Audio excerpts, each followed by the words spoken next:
நாமத்தின் மகத்துவம் உண்டாகட்டும்.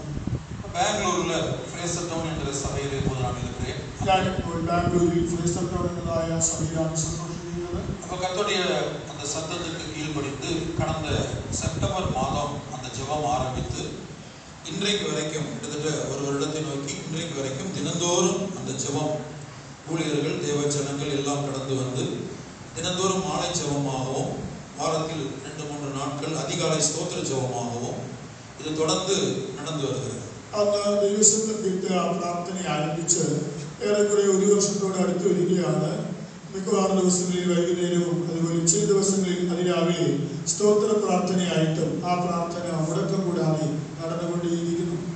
அப்போது கர்த்தர் கொடுத்ததான அந்த வேத வசனங்கள் இந்த உலகத்துக்கு ஒரு முடிவு வரப்போகிறது. விசேஷமாக இஸ்ரேல் தேசத்தின் மீது இப்ப நம்ம வாசித்த அந்த எசேக்கியேல் 7ஆம் அதிகாரம் முதல் 2 வசனங்கள்ல 4 முனைகளில் இருந்தும் இஸ்ரேல் மேல் ஒரு முடிவு வருகிறது என்று எழுதப்பட்டிருக்கிறது. ആ വചന പ്രകാരം ഒരു അവസാനം വരുന്നു. പ്രത്യേകിച്ച് ഇസ്രായേലിന്റെ മേൽ ഒരു അവസാനം വരുന്നു. നാം വായിച്ചതായ എസേക്കിയേൽ 7ആം അധ്യായം 1-2 വാക്യങ്ങളിൽ വായിക്കുമ്പോൾ 4 ദിക്കുകളിൽ നിന്ന് ഇസ്രായേലിന്റെ മേൽ അവസാനം വരുന്നു എന്ന് കാണാം. கர்த்தருடைய பரிசுத்த நாமத்துக்கு மகிமை. കർത്താവിന്റെ വിശുദ്ധ നാമത്തിന് മഹത്വം ഉണ്ടാകട്ടെ.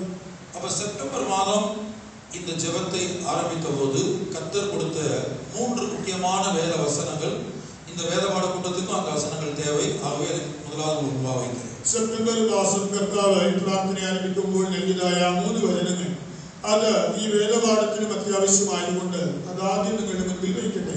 முதலாவதாக ஆபகுக் 1ஆம் அதிகாரம் முதல் 2 வசனங்கள். ആദ്യം ഹബക്കൂക്ക് 1ആം അധ്യായം 1-2 വാക്യങ്ങൾ. முதல் 2-3 വசനങ്ങൾ. 2-3 വാക്യം. യഹോവേ, എത്രത്തോളം ഞാൻ അയ്യം വിളിക്കുകയും നീ കേൾക്കാതെ ഇരിക്കുകയും ചെയ്യും. സാഹസം നിമിത്തം ഞാൻ എത്രത്തോളം നിന്നോട് നിലവിളിക്കുകയും നീ രക്ഷിക്കാതെ ഇരിക്കുകയും ചെയ്യും. നീ എന്റെ നീതികേട് കാണുമാറാക്കുന്നതും പീഡനം വെറുതെ നോക്കുന്നതും എന്തിന്? കവർച്ചയും സാഹസവും എന്റെ മുൻപിൽ ഉണ്ട്. കലഹം നടക്കുന്നു. ഷണ്ട ഗുണമായി വരും.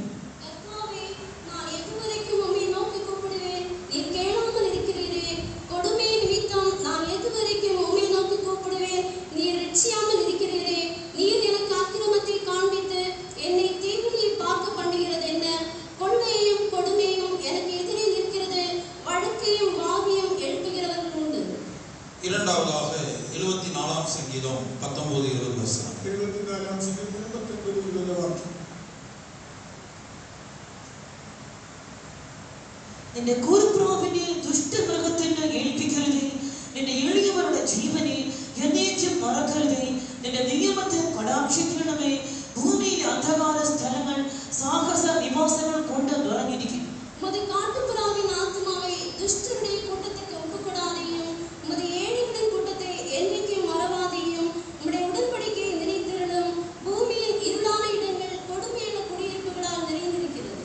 மூன்றாவதாக உள்ள வசனம் நாம் ஏற்கனவே எசேக்கியேல்ல வாசித்து விட்டோம். எசேக்கியேல் 7ஆம் அதிகாரத்துல முதல் 2 வசனங்களும் அதே அதிகாரத்துல மற்றொரு வசனத்தையும் கர்த்தர் கொடுத்தார். മൂന്നാമതായി എസേക്കിയേൽ 7ആം അധ്യായം 1-2 വാക്യങ്ങൾ നമ്മൾ വായിച്ചതാണ്. അതേ അധ്യായത്തിലെ മറ്റൊരു വാക്യം. எசேக்கியேல் 7ஆம் அதிகாரம் 11ஆம் വசനം. എസേക്കിയേൽ 7:11. സാഹസവും ദുഷ്ടതയുടെ വടിയായിട്ട് വളർന്നിരിക്കുന്നു. അവരിലോ അവരുടെ കോലാഹലത്തിലോ അവരുടെ സമ്പത്തിലോ ഒന്നും ശേഷിക്കയില്ല. അവരെ കുറിച്ച് വിലാപം ഉണ്ടാകുകയുമില്ല. അക്രമத்துக்கு மிதாராக கொடுமை எழும்புகிறது. அவர்களிலும் அவருடைய திரளான கும்பிலும் அவருடைய அமளியிலும் ஒன்றும் மீதியாய் இருப்பதில்லை. அவர்கள் நிமித்தம் புலம்பல் உண்டாயிருப்பதும் இல்லை. கர்த்தருடைய பரிசுத்த நாமத்திற்கு மகிமை உண்டாகட்டும். കർത്താവിന്റെ വിശുദ്ധ നാമത്തിന് മഹത്വം ഉണ്ടാകട്ടെ. இந்த 3 வேத வசனங்களை கொடுத்து ஆண்டவர் இஸ்ரேல் மேல ஒரு பெரிதான ஒரு யுத்தம் தொடங்க போகிறது. அந்த யுத்தம் 3ஆம் உலக மகா யுத்தமாய் മാറപ്പോகிறது. അതിനാൽ ഈ 3 വചനങ്ങളിൽ കർത്താവ് വന്നിട്ട് ഇസ്രായേലിന്റെ മേൽ ഒരു യുദ്ധം വരുവാൻ പോകുന്നു. അത് 3ആം ലോക മഹായുദ്ധമായി പരിണമിക്കും എന്ന് പറഞ്ഞു. அப்போ 3ஆம் உலக மகா யுத்தமாய் மாறும் என்று சொல்லும்போது அப்போது வேதத்துல மற்றொரு வசனத்தை நான் சுயமாக யோசித்து, அதாவது இந்த பூமியின் கடைமுறை மட்டும் அவர் யுத்தங்களை ஓய பண்ணுகிறார் என்று சங்கீதத்தில் ஒரு வசனம் இருக்கிறது. ஆகவே துவக்க நாட்கள்ல நான் இந்த வசனத்தை சொல்லி யுத்தத்தை நிறுத்த வேண்டும் என்று ஜெபித்தேன். ഇത് മൂന്നാം ലോകമഹായുധമായി പരിണമിക്കുമെന്ന് അറിഞ്ഞപ്പോൾ ഞാൻ ഒരു വാക്യം ചിന്തിച്ചു. അവൻ ഭൂമിയുടെ അറ്റത്തൊക്കെയും യുദ്ധങ്ങളിൽ നിർത്തൽ ചെയ്യുന്നതായ വചനം വെച്ചുകൊണ്ട് കർത്താവേ ഈ യുദ്ധങ്ങളിൽ നിർത്തണമേ എന്ന് ഞാൻ പ്രാർത്ഥിക്കുവാൻ തുടങ്ങി. அப்போது கர்த்தர் சொன்னார், யுத்தங்களை நிறுத்த வேண்டும் என்று ஜெபிக்க கூடாது, ஏனென்றால் வேதத்தில் எழுதப்பட்ட எல்லா தீர்க்க தரிசனங்களும் நிறைவேற வேண்டும். അപ്പോൾ ദൈവം എന്നോട് പറഞ്ഞത് യുദ്ധങ്ങൾ നിർത്തണമെന്ന് പറഞ്ഞ് നീ പ്രാർത്ഥിക്കരുത്. കാരണം തിരുവഴുത്തിലുള്ളതായ സകല പ്രവചനങ്ങളും അവ നിറവേറിയേ മതിയാകും. ஆகவே முழு உலகத்தில் உள்ள எல்லா தேவ ஜனங்களும் தேவ ஊழியர்களும் அவருடைய ரகசிய வரிக்கு ஆயத்தப்பட வேண்டும் என்று சொல்லி இந்த வேத வசனங்களை சொல்லி ஜெபிக்க வேண்டும் என்று சொல்லிக் கொடுத்தார். ஆகையால் வெளிலோகத்திலுള്ളതായ ദൈവജനവും ദൈവ ശുശ്രൂഷകരും അവർ രഹസ്യവരവിനായി ഒരുങ്ങുവാനായി പ്രാർത്ഥിക്കണമെന്ന് പറഞ്ഞ് ഈ തിരുവചനങ്ങളെ നൽകി. செப்டம்பர் மாதம் கடைசியில ஆரம்பித்த அந்த ஜெபம் நடந்து கொண்டிருக்கும் போது அக்டோபர் மாதம் 7ஆம் தேதி நாம் எல்லாரும் அறிந்திருக்கிறபடி ஒரு சனிக்கிழமை ஹமாஸ் என்கிறதான ஒரு அமைப்பு இஸ்ரேல் மேல் ஒரு பெரிதான தாக்குதலை நடத்தியது. സെപ്റ്റംബർ മാസം അവസാനം ഈ പ്രാർത്ഥന ആരംഭിച്ചുവെങ്കിലും ഒക്ടോബർ മാസം 7ആം തീയതി നമുക്കറിയാവുന്നതുപോലെ ഹമാസ് എന്ന സംഘടന ഇസ്രായേലിന്റെ മേൽ ഒരു വലിയ ആക്രമണം നടത്തി. கர்த்தருடைய பரிசுத்த நாமத்துக்கு உண்டாகட்டும். ദൈവത്തിന്റെ വിശുദ്ധ നാമത്തിന് മഹത്വം. அப்போது இஸ்ரேல் மேல் அந்த யுத்தம் நடந்த பிற்பாடு இஸ்ரேலிய பிரதமர் சொன்ன காரியம், ஹமாஸ்ல கடைசியில ஒரு மனிதன் இருக்கிற வரையிலும் முற்றிலுமாய் அவர்களை வேரோடு அறுக்கிற வரையிலும் யுத்தத்தை நிறுத்த மாட்டோம் என்று அறிவித்து அந்த அன்றைக்கு தொடங்கின யுத்தம் கிட்டத்தட்ட 300 நாட்களாக நெருங்கி இருக்கிறது. இன்றைக்கு வரைக்கும் நடந்து கொண்டே இருக்கிறது. ഹമാസിന്റെ ആക്രമണം നടന്നപ്പോൾ ഇസ്രായേലിലെ പ്രധാനമന്ത്രി ഇങ്ങനെയാണ് പറഞ്ഞത്, ഹമാസിൽ ഒരാളെങ്കിലും ശേഷിച്ചാൽ അവർക്ക് ഉന്മൂലനാശം വരുത്തുന്നവരെ ഈ യുദ്ധം തുടരുമെന്ന് താൻ പ്രഖ്യാപിച്ചു. അതിനനുസരിച്ച് ഏറെക്കുറെ 300 ദിവസങ്ങൾ കഴിഞ്ഞിട്ടും ഇന്ന് വരെയും ആ യുദ്ധം നടന്നുകൊണ്ട് തന്നെയാണ് ഇരിക്കുന്നത്. அப்ப அக்டோபர் மாதம் 7ஆம் தேதி இந்த சனிக்கிழமை ஹமாஸ் என்ற அமைப்பு இஸ்ரேல் மேல் தாக்குதலை நடத்தின பிற்பாடு கர்த்தர் அன்றைக்கு இரவு என்னிடத்தில் பேசினார். நான் ஏற்கனவே கொடுத்த இந்த 3 வசனங்களை நீ எபிரேய பாஷையிலே படித்து பார் என்று சொன்னார். ഒക്ടോബർ മാസം 7ആം തീയതി ശനിയാഴ്ച ഈ ആക്രമണം ഹമാസ് നടത്തി കഴിഞ്ഞിട്ട് ദൈവം എന്നോട് പറഞ്ഞു, ഞാൻ നിനക്ക് മുൻപേ നൽകിയ ആ 3 വചനങ്ങൾ അത് എബ്രായ ഭാഷയിൽ വായിച്ചു നോക്കുക. அப்ப இந்த எபிரேய வேதத்தில் எடுத்து அந்த வார்த்தையை படித்து பார்த்தபோது എബ്രായ ബൈബിളിൽ നിന്ന് ആ വാക്കുകൾ നോക്കിയപ്പോൾ இப்ப நான் சொன்ன இந்த 3 வசனங்களிலும் ஹமாஸ் என்று எழுதப்பட்டிருப்பதை நீங்கள் பார்க்கலாம். ഞാനിപ്പോൾ പറഞ്ഞതായ ഈ 3 വചനങ്ങളിലും ഹമാസ് എന്ന് കാണാം. ஆபகுக் 1ஆம் அதிகாரம் 2-3 வசனங்களிலே 2 முறை ஹமாஸ் என்கிற வார்த்தை எபிரேய வேதத்திலே, அதாவது இந்த வேதமானது பழைய ஏற்பாடு எபிரேய பாஷையிலிருந்து மொழிபெயர்க்கப்பட்டிருக்கிறது. നമ്മുടെ ബൈബിൾ പഴയ നിയമം അത് എബ്രായ ഭാഷയിൽ നിന്നാണ് പരിഭാഷപ്പെടുത്തിയിരിക്കുന്നത്. ഹബക്കൂക്കിന്റെ പ്രവചനം 1ആം അധ്യായം 2-3 വാക്യങ്ങളിൽ ഈ ഹമാസ് എന്ന പദം 2 പ്രാവശ്യം നമുക്ക് കാണാം.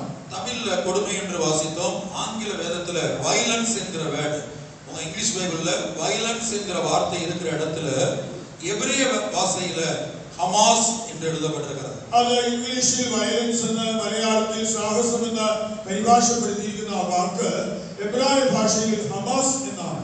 கர்த்தருடைய பரிசுத்த நாமத்துக்கு உண்டாகட்டும். കർത്താവിന്റെ വിശുദ്ധ നാമത്തിന് മഹത്വം ഉണ്ടാകട്ടെ. ஆண்டவர் சொன்னார், இந்த ஹமாஸ் இந்த தாக்குதலை நடத்தின பிற்பாடு இந்த ஜெபம் ஆபகுக்கு ஜெபித்தது போல, கர்த்தாவே நான் எதுவரைக்கும் உம்மை நோக்கி கூப்பிடுவேன், நீர் கேளாமல் இருக்கிறீரே, கொடுமை நிமித்தம் அந்த இடத்துல ஹமாஸ் நிமித்தம் நான் எதுவரைக்கும் உம்மை நோக்கி கூப்பிடுவேன், நீர் ரட்சியாமல் இருக்கிறீரே. ആക്രമണം നടന്നതിന് ശേഷമായിട്ട് ഇവിടെ ഹബക്കൂക്ക് പ്രാർത്ഥിച്ചതുപോലെ, കർത്താവെ എത്രത്തോളം ഞാൻ കയ്യം വിളിക്കുകയും നീ കേൾക്കാതിരിക്കുകയും ചെയ്യും. സാഹസം നിമിത്തം അഥവാ ഈ ഹമാസ് നിമിത്തം ഞാൻ എത്രത്തോളം നിന്നോട് നിലവിളിക്കുകയും നീ രക്ഷിക്കാതിരിക്കുകയും ചെയ്യും. அடுத்து நீர் எனக்கு அக்கிரமத்தை காண்பித்து என்னை தீவினையை பார்க்க பண்ணுகிறது என்ன, கொள்ளையும் ஹமாஸும் எனக்கு எதிரே நிற்கிறது. നീ എന്നെ നീതിയോട് കാണുമാറാക്കുന്നതും പീഡനം വെറുതെ നോക്കുന്നതും എന്തിന്, കവർച്ചയും ഹമാസും എന്റെ മുമ്പിലുണ്ട്. கர்த்தருடைய பரிசுத்த நாமத்துக்கு உண்டாகட்டும். കർത്താവിന്റെ വിശുദ്ധ നാമത്തിന് മഹത്വം. இயேசுவின் ரகசிய வருகையிலே எடுத்துக் கொள்ளப்படும்படியாக சபையானது 7 விதமான ரட்சிப்பை அடைய வேண்டும். യേശുവിന്റെ രഹസ്യങ്ങളിൽ എടുക്കപ്പെടേണ്ടതിന് സഭ 7 വിധമായ രക്ഷ പ്രാപിക്കണം. அதில் ஒரு ரட்சிப்பு குறைந்தாலும் ரகசிய வருகையிலே எடுத்துக்கொள்ளப்பட முடியாது. അതിൽ ഒരു രക്ഷ കുറഞ്ഞുപോയാൽ പോലും യേശുവിന്റെ രഹസ്യവഴികളിൽ എടുക്കപ്പെടുവാൻ സാധ്യമല്ല. கர்த்தருடைய பரிசுத்த நாமத்திற்கு உண்டாகட்டும். കർത്താവിന്റെ വിശുദ്ധ നാമത്തിന് മഹത്വം ഉണ്ടാകട്ടെ. புதிய எருசலேமையும் சீயோனையும் யோவான் தரிசனத்தில் காண்கிறார். യോഹന്നാൻ തന്റെ ദർശനത്തിൽ പുതിയ യെരൂശലേമിനെയും സിയോനെയും കാണുന്നു.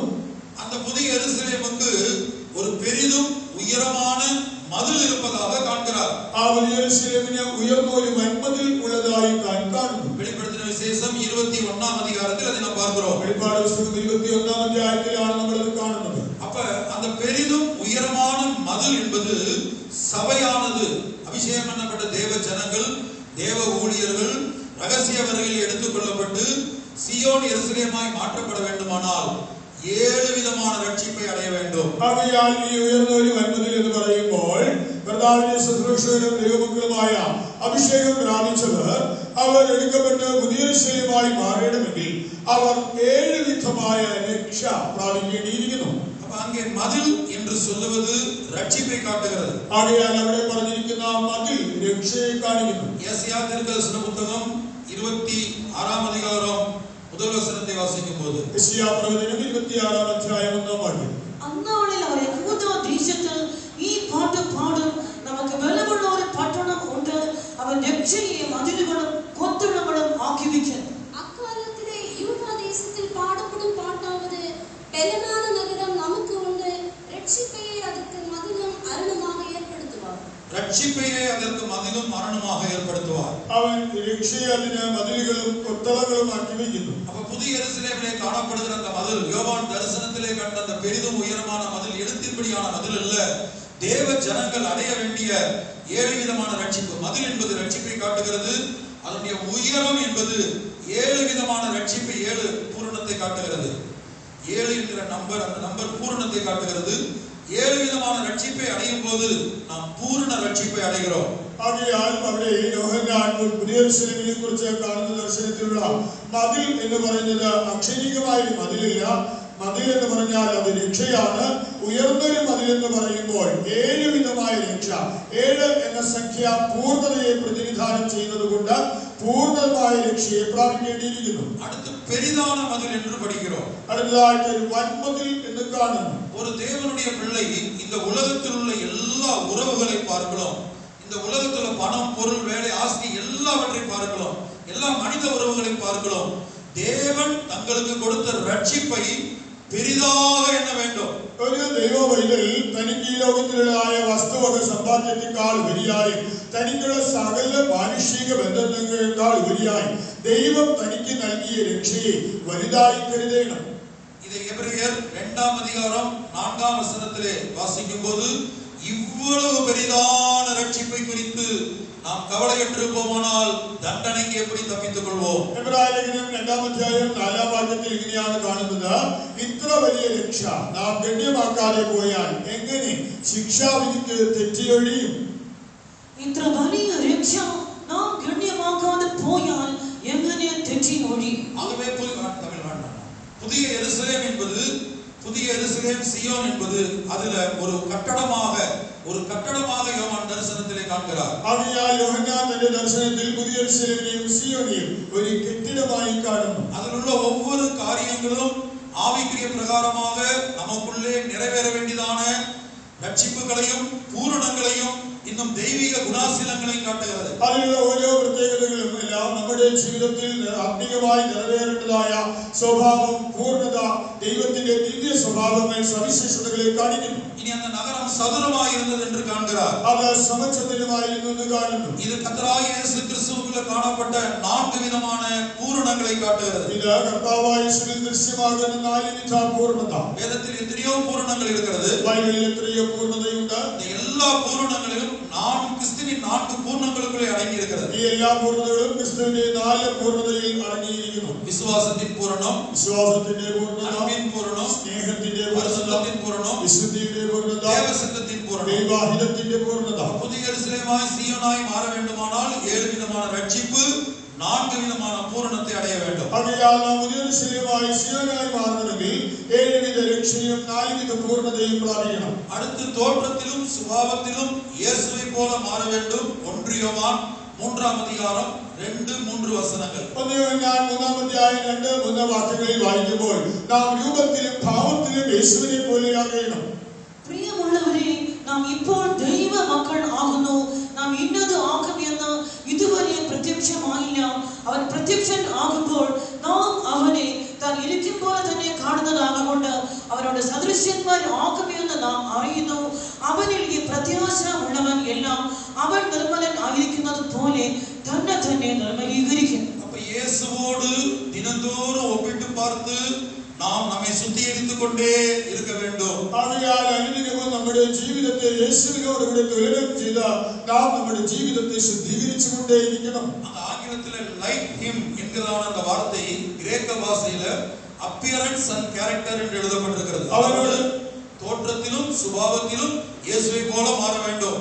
അവനോട് സദൃശ്യരാകുമെന്ന് പറയുമ്പോൾ ഇംഗ്ലീഷിന്റെ പരിഭാഷ എങ്ങനെയാണ്? രൂപത്തിലും ഭാവത്തിലും നമ്മൾ യേശുവിന് തുല്യരാകണം. അതിന്റെ ഗ്രീക്ക് ഭാഷയിൽ അപ്പിയറൻസിലും തോற்றത്തിലും സ്വഭാവത്തിലും യേശുവെ പോലെ. അതിന്റെ ഗ്രീക്ക് മൂലഭാഷയിൽ കാണുമ്പോൾ രൂപത്തിലും ഭാവത്തിലും യേശുവിനെ പോലെയാകണം. நீங்க எளிமையாக புரிந்து கொள்ள வேண்டுமானால் ஒரு மார்க்சிட் எஸ்எஸ்எல்சி மார்க்சிட் ஜெராக்ஸ் காப்பி எடுக்கிறோம்னா ஒரிஜினல் எப்படி இருக்கிறதோ அதில் உள்ள எல்லாம் ஜெராக்ஸ் காப்பியில் இருப்பது போல இயேசு வெளிப்படும் போது மத்திய ஆகாயத்திலே அவர் எப்படி இருக்கிறாரோ அதுபோல நான் மாறி இருந்தால் மட்டும்தான் நான் எடுத்துக்கொள்ளப்பட முடியும். നാം ഇത് എളുപ്പത്തിൽ മനസ്സിലാക്കണമെങ്കിൽ ഏതെങ്കിലും രേഖയുടെ പകർപ്പ് നമ്മൾ അത് സെറോക്സ് എടുക്കുമ്പോൾ അതെങ്ങനെ ഇരിക്കുന്നു അതുപോലെ നാം യേശുവിനെ പോലെ അവിടം തന്നെ മാറിയിരിക്കുന്നെങ്കിൽ മാത്രമേ നാം അവന്റെ വരവിൽ എടുക്കപ്പെടൂ. அப்ப இப்படிப்பட்டதான காரியங்களை அடைவது ஒருவேளை நாம் கேட்பதற்கு கடினமாக இன்றைக்குள்ள நம்முடைய ஜீவியத்துல இது இல்லாத ஒரு கடவுளை இருக்கலாம். നാം ഇത് കേൾക്കുമ്പോൾ നമുക്ക് ഇത് വളരെ പ്രയാസമായി തോന്നിയേക്കാം. നമ്മുടെ ഇന്നത്തെ ജീവിതത്തിൽ ഈ അനുഭവങ്ങൾ ഇല്ലാതെയും ഇരുന്നേക്കാം. அப்போ கர்த்தர் சொல்லுகிறார், அதிகமாய் அவருடைய பாதத்துல நாம் அதிகமாய் ஜெபிக்கிறவர்களாய் மாற வேண்டும். അതിന് കർത്താവ് പറയുന്നത് എങ്ങനെയാണ്? നാം അവന്റെ പാദത്തിൽ വീണ് അധികം പ്രാർത്ഥിക്കണം. லூக்கா எழுதின சுவிசேஷம் 36ஆம் வசனத்திலே ரகசிய வருகையிலே எடுத்துக்கொள்ளப்படுவதற்கு மிக முக்கியமான தகுதி மனுஷகுமாரனுக்கு முன்பாக நிற்க பாத்திரவான்களாய் எண்ணப்படுவதற்கு எப்போது ஜெபம் பண்ணி விழித்திருங்கள். ലൂക്കോസിന്റെ സുവിശേഷത്തിൽ നമ്മൾ കാണുന്നത് എങ്ങനെയാണ്? മനുഷ്യപുത്രന്റെ മുൻപിൽ നിൽക്കുവാൻ നിങ്ങൾ പ്രാപ്തരാകേണ്ടതിന് സദാകാലവും ഉണർന്ന് പ്രാർത്ഥിച്ചുകൊണ്ടിരിക്കും. லூக்கா 18ஆம் அதிகாரத்துக்கு வரும்போது ലൂക്കോസ് 18ஆம் അധ്യായത്തിൽ அங்கே இயேசு சொல்கிறார், இரவும் பகலும் அவரை நோக்கி கூப்பிடுவர்களாகிய அவரால் தம்மால் தெரிந்து கொள்ளப்பட்டவர்கள். യേശുവിനെയാണ് പറയുന്നത്, രാവുകളിൽ തന്നോട് നിലവിളിക്കുന്ന തന്റെ വൃദ്ധന്മാർ. மார்க் 13ஆம் அதிகாரத்துக்கு வரும்போது മാർക്കോസ് 13ஆம் അധ്യായത്തിൽ அங்கே இயேசு சொல்கிறார், வீட்டெஜமான் சாயங்காலத்திலோ நடுராத்திரியிலோ சேவல் கூவும் நேரத்திலோ அவர் எந்த வேளை வருவார் என்று தெரியாது. ஆகிலும் அவர் வரும்போது உங்களை தூங்குகிறவர்களாக கண்டுபிடியாதபடி വിളിത്തിരുങ്ങൾ. യജമാനൻ സന്ധ്യയ്ക്കോ അർദ്ധരാത്രിക്കോ കോഴി കൂവുന്ന നേരത്തോ എപ്പോൾ വരുമെന്ന് അറിയാത്തത് കൊണ്ട് അവൻ വരുമ്പോൾ നിങ്ങളെ ഉറങ്ങുന്നവരായി കാണാതിരിക്കേണ്ടതിന് നിങ്ങൾ ഉണർന്നിരിപ്പീൻ. அப்ப தேவ சமூகத்துல ஆண்டவரே என்னால ஒண்ணும் முடியல, இன்னும் உடைய திவ்ய சுபாவம் எனக்குள்ள உருவாகல, இன்னும் உடைய பூர்ணத்தை அடையவில்லை என்று நாம் தேவ சமூகத்துல விழுந்து கிடக்கும் போது നാം ദൈവസന്നിധിയിൽ സാഷ്ടാംഗം വീണ് കർത്താവേ അങ്ങയുടെ പൂർണ്ണത ഞാൻ പ്രാപിച്ചിട്ടില്ല, അങ്ങയുടെ ദിവ്യ സ്വഭാവങ്ങൾ എനിക്ക് പ്രാപിക്കുവാൻ കഴിഞ്ഞിട്ടില്ല എന്ന് നിലവിളിക്കുമ്പോൾ இதற்கு ஒரே ஒரு உதாரணத்தை நான் சொல்லி கடந்து போகிறேன். ഇതിനൊരു ഉദാഹരണം പറഞ്ഞിട്ട് പോകാം. கொர்நேலியோ ஒரு புறஜாதி மனிதனாயிருந்தான். കൊർന്നേലിയോസ് ഒരു വിജാതീയനായിരുന്നു. அவனுக்கு மெய்யான தேவன் யாரென்றே தெரியாது. ദൈവം ആരെന്നേ അറിഞ്ഞുകൂടാ. ஆனா இந்த உலகத்துல ஒரு பெரிய பதவியில இருந்தான். എന്നാൽ ലോകത്തിൽ അവൻ ഒരു ഉന്നത സ്ഥാനീയനായിരുന്നു. இத்தாலியா பட்டாளத்துல ஒரு பெரிய பதவியில் இருந்தான். ഇറ്റാലിയൻ പട്ടാളത്തിൽ ഒരു ഉന്നത പദവിയിലായിരുന്നു. ஆனால் அப்போஸ்தலர் 10ஆம் அதிகாரம் முதல் 3 வசனங்களில் நீங்கள் படித்தால் அவன் வீட்டார் அனைவரோடும் எப்போதும் ஜெபம் பண்ணி கொண்டிருந்தான் என்று படிக்கிறோம். എന്നാൽ അപ്പോസ്തലർ 10ആം അധ്യായം മുതൽ 3 വരെ വായിക്കുമ്പോൾ അവൻ തന്റെ സർവ്വഗൃഹത്തോടും കൂടി പ്രാർത്ഥിച്ചു പോകുമെന്നാണ് കാണുന്നത്. அப்ப அவன் உங்களில் சிலரை போல விசுவாசியாவோ இல்லை எங்களில் சிலரை போல ஊழியராவோ அவன் இல்ல, ஒரு புறஜாதி மனிதன். നിങ്ങളിൽ ചിലരെ പോലെ വിശ്വാസികളായോ ഞങ്ങളിൽ ചിലരെ പോലെ ശുശ്രൂഷകനായോ അവനായിരുന്നില്ല, അവൻ ഒരു വിജാതീയനായിരുന്നു.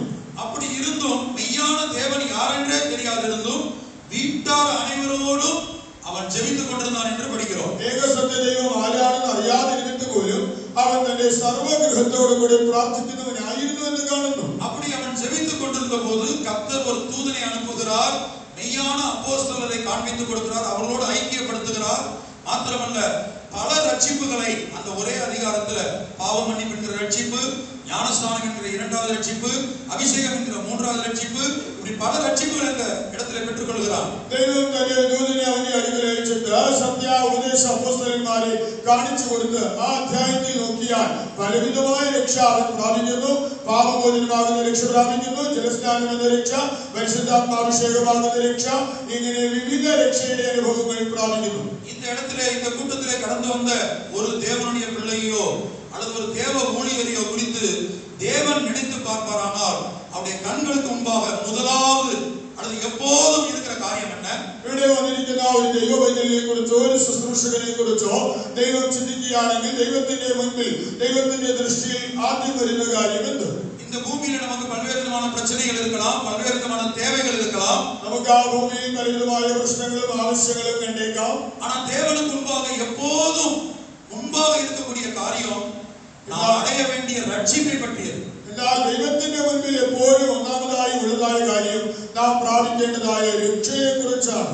இதை ஏசாயா தீர்க்கதரிசன புத்தகத்திலே வாசிக்கும் போது, இதோ என் உள்ளங்கைகளில் உன்னை வரைந்திருக்கிறேன், உன் மதில்கள் எப்போதும் என் முன் இருக்கிறது. ഇതാ ഞാൻ നിന്റെ ഉള്ളങ്കയിൽ വരച്ചിരിക്കുന്നു, നിന്റെ മതിലുകൾ എപ്പോഴും എന്റെ മുൻപിൽ ഉണ്ടെന്ന യെശയ്യാ പ്രവചനത്തിൽ നമുക്ക് കാണുവാൻ കഴിയും. அப்ப தேவனுக்கு முன்பாக நாம் அடைய வேண்டிய அந்த 7 விதமான ரட்சிப்பு, அந்த மதில்கள் தான் எப்போதும் அவர் முன்பாக இருக்கிறது. ആകയാൽ ദൈവത്തിന്റെ മുൻപിൽ എപ്പോഴും ഉള്ളത് ഈ മതിലുകളാണ്, അഥവാ നാം പ്രാപിക്കേണ്ടതായ രക്ഷയാണ്. கர்த்தருடைய பரிசுத்த நாமத்துக்கு உண்டாகட்டும். കർത്താവിന്റെ വിശുദ്ധ നാമത്തിന് മഹത്വം.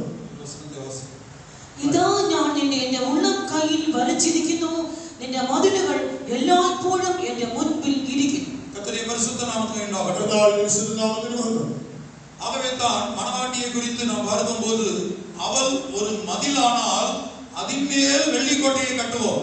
ആകയാൽ മണവാട്ടിയെ കുറിച്ച് കാണുന്നുണ്ട്, അവൾ ഒരു മതിലാണെങ്കിൽ നമ്മൾ അതിനൊരു മകുടപ്പടിയുമായിരുന്നു. நம்முடைய ஜீவியத்திலே அந்த ரட்சிப்பை நாம் பாதுகாத்துக் கொண்டதால் தான் வெள்ளிக்கோட்டை என்கிற சரீரமின்பாகிய ரகசிய வரிகள் நாம் எடுத்துக் கொள்ளப்பட முடியும். ആകയാൽ രക്ഷയാകും അതിൽ സൂക്ഷിക്കുന്നുവെങ്കിൽ മാത്രമേ നമ്മുടെ ജീവിതത്തിൽ ആ വെള്ളിമകുടമാകുന്ന ശരീര വീണ്ടെടുപ്പ് പ്രാപിക്കുവാൻ കഴിയും. ഇനി ആബഹൂക്ക് 1-ാം அதிகாரம் 2-3 വചനങ്ങൾക്ക് திரும்பும்போது, ഹബക്കൂക്ക് 1-ാം അധ്യായം 2-3 വാക്യങ്ങളിലേക്ക് മടങ്ങി വരുമ്പോൾ, கர்த்தர் இந்த கடைசி காலத்திலே விசேஷமாக ஹமாஸின் மூலமாக இஸ்ரேலில் இந்த யுத்தம் நடந்து கொண்டிருக்கிற இந்த நாட்களில் என்ன சொல்லி ஜெபிக்க வேண்டும், அதாவது முழு உலகத்தில் உள்ள தேவ ஜனங்கள் தேவ ஊழியர்களுக்காக அவர்கள் முற்றிலும் ரட்சிக்க பூர்ண ரட்சிப்பை அடையும்படியாக, அதை பற்றிய வெளிப்படுத்தல், அதை பற்றிய தரிசனம் உண்டாகும்படியாக ஜெபிக்க வேண்டும் என்று கர்த்தர் சொன்னார். ആകയാൽ ഹമാസ് ഇസ്രായേലിനെ ആക്രമിക്കുന്നതായ വേളയിൽ ദൈവത്തിന്റെ ജനങ്ങൾ പൂർണ്ണമായ രക്ഷ പ്രാപിക്കേണ്ടതിന് അവർക്ക് ഇതിനെക്കുറിച്ചുള്ളതായ വെളിപ്പാടും ദർശനം ഉണ്ടായി.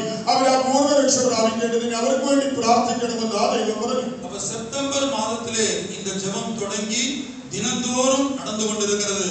ஆனால் யுத்தம் நடந்தது அக்டோபர் மாதம் 7-ാം தேதி. സെപ്റ്റംബർ മാസം ആരംഭിച്ച ഇന്നുവരെയും അനുദിനവും പ്രാർത്ഥന നടക്കുന്നുണ്ട്. എന്നാൽ യുദ്ധം തുടങ്ങിയത് ഒക്ടോബർ 7-ാം തീയതി. அப்படி தினந்தோறும் அந்த ஜெபம் நடந்து கொண்டிருந்த போது, അങ്ങനെ ദിവസം തോറും പ്രാർത്ഥന നടന്നു വരികയും திடீரென்று ஈரானுக்கும் இஸ்ரேலுக்கும் ஒரு பெரிதான யுத்தம் வர இருந்தது. ഇസ്രായേലും ഇറാനും തമ്മിൽ ഒരു വലിയ യുദ്ധത്തിന്റെ സാഹചര്യം ഉണ്ടായി. இவை எல்லாமே தீர்க்கதரிசனத்தின் நிறைவேறுதலாக இருக்கிறது. ഇവയെല്ലാം തന്നെ പ്രവചന സാക്ഷാത്കാരമാണ്. அப்ப ஈரானுக்கும் இஸ்ரேலுக்கும் ஒரு பெரிய யுத்தம் வர இருந்த போது, ഇറാനും ഇസ്രായേലും തമ്മിൽ ഒരു വലിയ യുദ്ധം വരുവാനുള്ള സാഹചര്യത്തിൽ திடீரென்று ஒரு நாள் ஈரான் அதிபர் ஹெலிகாப்டர் விபத்திலே மரித்து போனதை நீங்கள் கேள்விப்பட்டீர்கள். പെട്ടെന്ന് ഇറാന്റെ പ്രസിഡന്റ് ഹെലികോപ്റ്റർ ആക്സിഡന്റിൽ മരിച്ചത് നിങ്ങൾ കേട്ട് കാണും. அன்று இரவு கர்த்தர் சொன்னார், രാത്രി ദൈവം പറഞ്ഞു, அவர் யுத்தத்தை வகுப்பதில் மிகவும் தேர்ந்தவர், மிகவும் பெரிய ஞானி அவர். താൻ യുദ്ധതന്ത്രങ്ങൾ ആവിഷ്കരിക്കുന്നതിൽ വളരെ വിദഗ്ധനാണ്.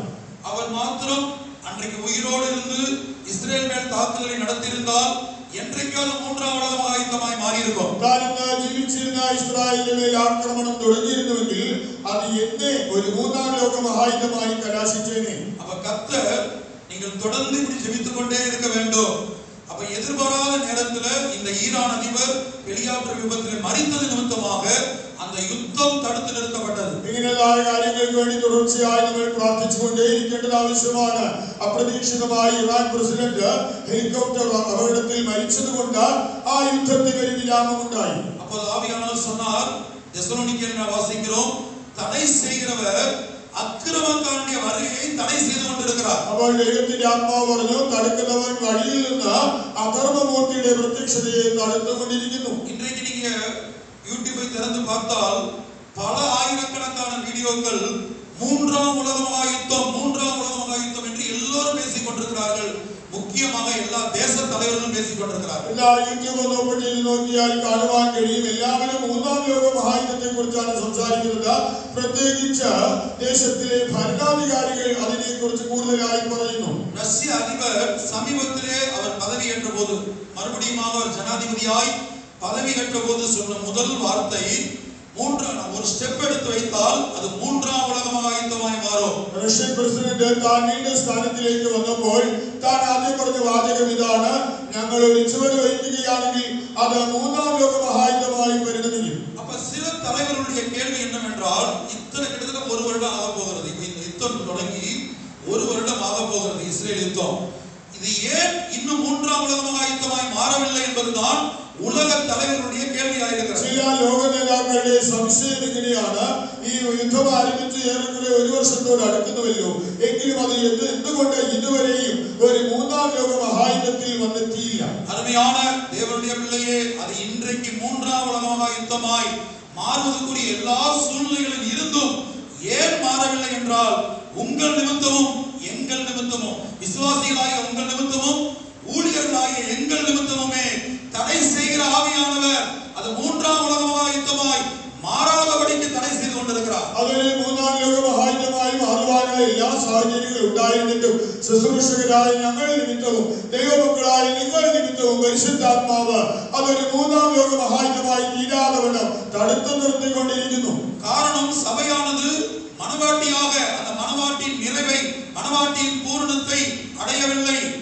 എന്തുകൊണ്ടെന്നാൽ സഭ ആ മണവാട്ടി എന്നുള്ളതായ ആ നിറവ് സമ്പൂർണ്ണത പ്രാപിച്ചിട്ടില്ല. கிறிஸ்துவுக்கு ஏற்ற ஒரு மனவாட்டியாக நீங்களும் நாங்களும் இன்னும் மாற்றப்படாதபடினால் ஆவியானவர் தடை செய்து கொண்டிருக்கிறார். ക്രിസ്തുവിന് അനുയോജ്യയായ മണവാട്ടിയായി നിങ്ങളും ഞങ്ങളും മാറാത്തത് കൊണ്ട് മാത്രമാണ് പരിശുദ്ധാത്മാവ് തടുത്തുകൊണ്ടിരിക്കുന്നത്. அப்ப கர்த்தருடைய ஆவியானவர் சொன்னார், நீ இப்படி சிந்திக்க வேண்டும், நீ பூரணப்பட தாமதிக்கிற ஒவ்வொரு நாளும் அதற்காக தவிக்காமல் இருப்பாயானால், அதற்காக ஜெபிக்காமல் இருப்பாயானால், இஸ்ரேலையும் பலஸ்தீனாலையும் சிரியாவிலையும் லெபனானிலையும் நடக்கிற மரணங்களுக்கு ஒவ்வொரு மரணத்துக்கும் நீயே காரணம் என்று கர்த்தர் சொன்னார்.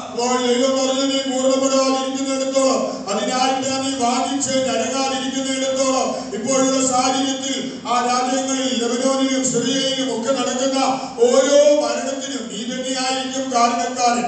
அப்படி ஆண்டவர் என்னை பார்த்து சொல்லி, நான் தான் காரணம் என்று சொல்லி தாழ்த்தி ஜெபம் பண்ணி கொண்டே என்று சொன்னார். അങ്ങനെ കർത്താവിനെ നോക്കിയിട്ട് അതിന് ഉത്തരവാദി ഞാനാണ് അതിന് കാരണമെന്ന് നീ ഓരോ നാളും താഴ്ത്തി പ്രാർത്ഥിച്ചു കൊണ്ടേയിരിക്കുക എന്ന് ആവശ്യപ്പെട്ടു. ഇനി ഉங்களிடத்தில் சொல்ல முடியாத கர்த்தர் சொன்ன சில முக்கியமான காரியங்கள், ഇനി നിങ്ങളോട് പറയുവാൻ ദൈവം എന്നോട് പറഞ്ഞതായ ചില പ്രധാനപ്പെട്ട കാര്യങ്ങൾ. அன்றைக்கு எஸ்தரின் புத்தகத்தை வாசிக்கும் போது அகாஸ்வேரு ராஜாவுடைய நாட்கள்ல யூதர்களுக்கு ஆமான் மூலமாக உபத்திரவம் உண்டானது. എസ്തറിന്റെ കാലയളവിൽ അഹസ്വേരോസ് രാജാവ് ഭരിക്കുമ്പോൾ യഹൂദന്മാർക്ക് ഹാമാൻ നിമിത്തമായിട്ടുള്ളതായ ഉപദ്രവം ഉണ്ടായി. அப்போது எஸ்தரை பார்த்து மொர்தெகாய் சொன்ன காரியம், இந்த காலத்தில் நீ மௌனமாய் இருந்தால் யூதருக்கு சகாயமும் ரட்சிப்பும் வேறொரு இடத்திலிருந்து எழும்பும், நீயும் தகப்பன் வீட்டாரும் அழிவீர்கள். എസ്തറിനോട് മൊർദെഖായി പറഞ്ഞത് എങ്ങനെയാണ്, ഈ കാലത്ത് നീ മിണ്ടാതിരുന്നാൽ യഹൂദന്മാർക്ക് ഉദ്ധാരണവും രക്ഷയും മറ്റൊരിടത്ത് നിന്നുണ്ടാകും, എന്നാൽ നീയും നിന്റെ പിതൃഭവനവും നശിച്ചു പോകും. அப்ப எஸ்தர் என்பது மனவாட்டி சபைக்கு நிலநாட்டமாய் இருக்கிறது, மொர்தெகாய் என்பது ஆவியானவருக்கு நிலநாட்டமாய் இருக்கிறது. ആകയാൽ എസ്തർ എന്നത് സഭയ്ക്ക് പ്രതീകമായിരിക്കുന്നു, മൊർദെഖായി പരിശുദ്ധാത്മാവിന്റെ പ്രതീകമായിരിക്കുന്നു. கர்த்தருடைய பரிசுத்த நாமம் உண்டாகட்டும். കർത്താവിന്റെ വിശുദ്ധ നാമത്തിന് മഹത്വം ഉണ്ടാകട്ടെ. அப்ப இன்றைக்கு நாம் எழுத்தின்படியாக நடக்கிற இந்த இஸ்ரேல் யுத்தத்தை பார்த்து உலக ஜனங்களை பொறுத்தவரைக்கும் அது வெறும் செய்தி தான், அவங்களுக்கு ஒரு நியூஸ் மட்டும்தான். ஆனா தேவ ஜனங்களாகிய நமக்கும் அதற்கும் நெருங்கிய சம்பந்தம் இருக்கிறது.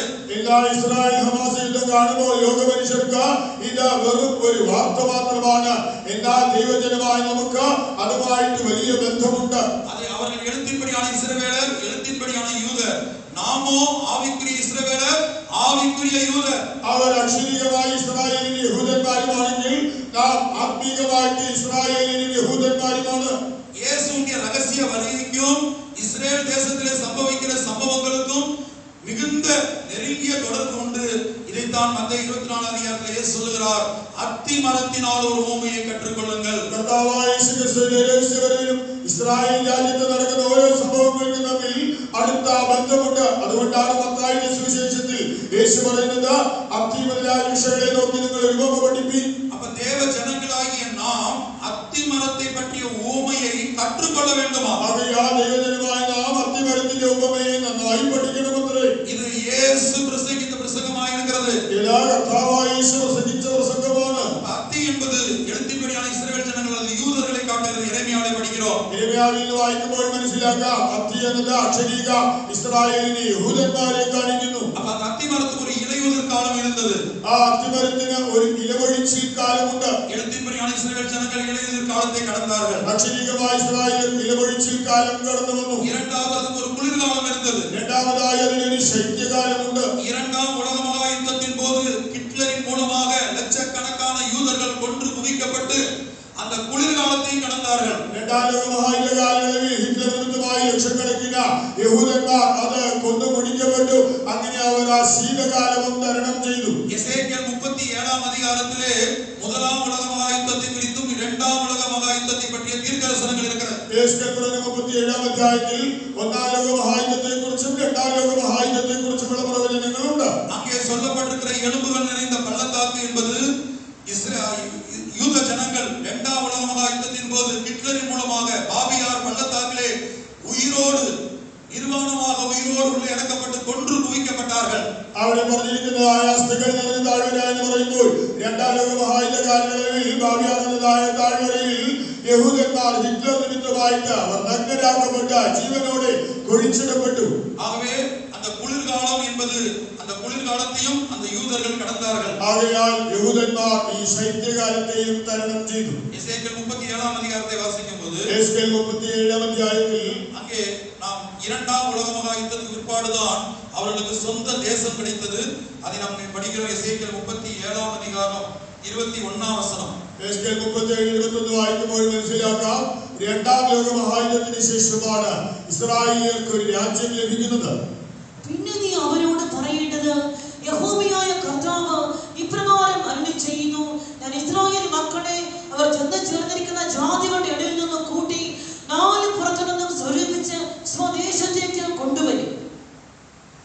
பரிசுத்த நாமம் உண்டாகட்டும். കർത്താവിന്റെ വിശുദ്ധ നാമത്തിൽ മഹത്വം ഉണ്ടാകട്ടെ. ஆகவே இந்த இரண்டாம் உலக மகாயுத்தத்தின் போது அவர்கள் குளிர்காலத்தை கடந்து இப்போது மூன்றாவதாக அவர்கள் வசந்த காலத்துக்கு வந்தார்கள். அவங்க சுதந்திரம் பெற்ற போது இஸ்ரேல் சுதந்திரம் பெற்று வசந்த காலத்துக்கு கடந்து வந்தார்கள். ആകയാൽ അവർ ആ ശൈത്യകാലത്തെ തരണം ചെയ്തിട്ട് പിന്നീട് അവർ സ്വാതന്ത്ര്യം പ്രാപിച്ചു കഴിഞ്ഞപ്പോൾ അവർ വസന്തകാലത്തിലേക്ക് എത്തി. தமிழ் வேதத்துல வசந்த காலம் வரும்போது இன்று தமிழ் வேதத்துல இருக்கு. மலையாளத்தில் இருக்கு. തമിഴ് ബൈബിളിൽ വസന്തകാലം എന്നാണ് പറഞ്ഞിരിക്കുന്നത്. ஆனா வசந்த காலம் என்பது தவறான மொழிபெயர்ப்பு.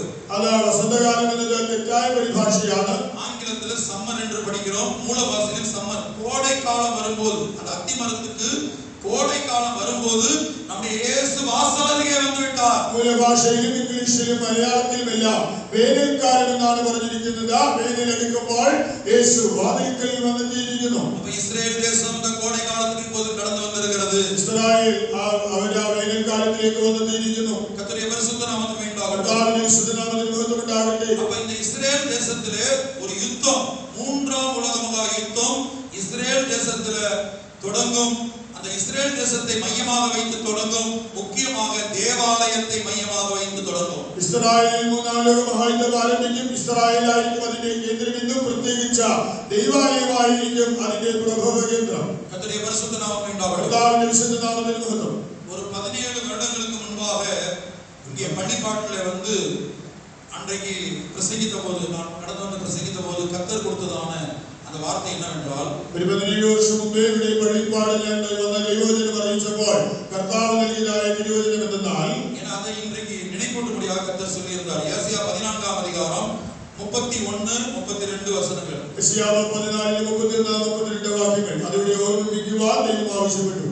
വാതിലേ അലറുക, പട്ടണമേ നിലവിളിക്ക, സകല ഫെലിസ്ത്യൻ ദേശവുമായി ഉള്ളവേ നീ അലിഞ്ഞുപോയി. വടക്കു നിന്നൊരു പുക വരുന്നു, അവന്റെ ഗൃഹങ്ങളിൽ ഉഴന്നു നടക്കുന്ന ഒരുത്തനും ഇല്ല. ജാതികളുടെ ദൂതന്മാർക്ക് കിട്ടുന്ന മറുപടിയോ, യഹോവ സീയോനെ സ്ഥാപിച്ചിരിക്കുന്നു, അവിടെ അവന്റെ ജനത്തിന്റെ അരിഷ്ടന്മാർ ശരണം പ്രാപിക്കും എന്നത്.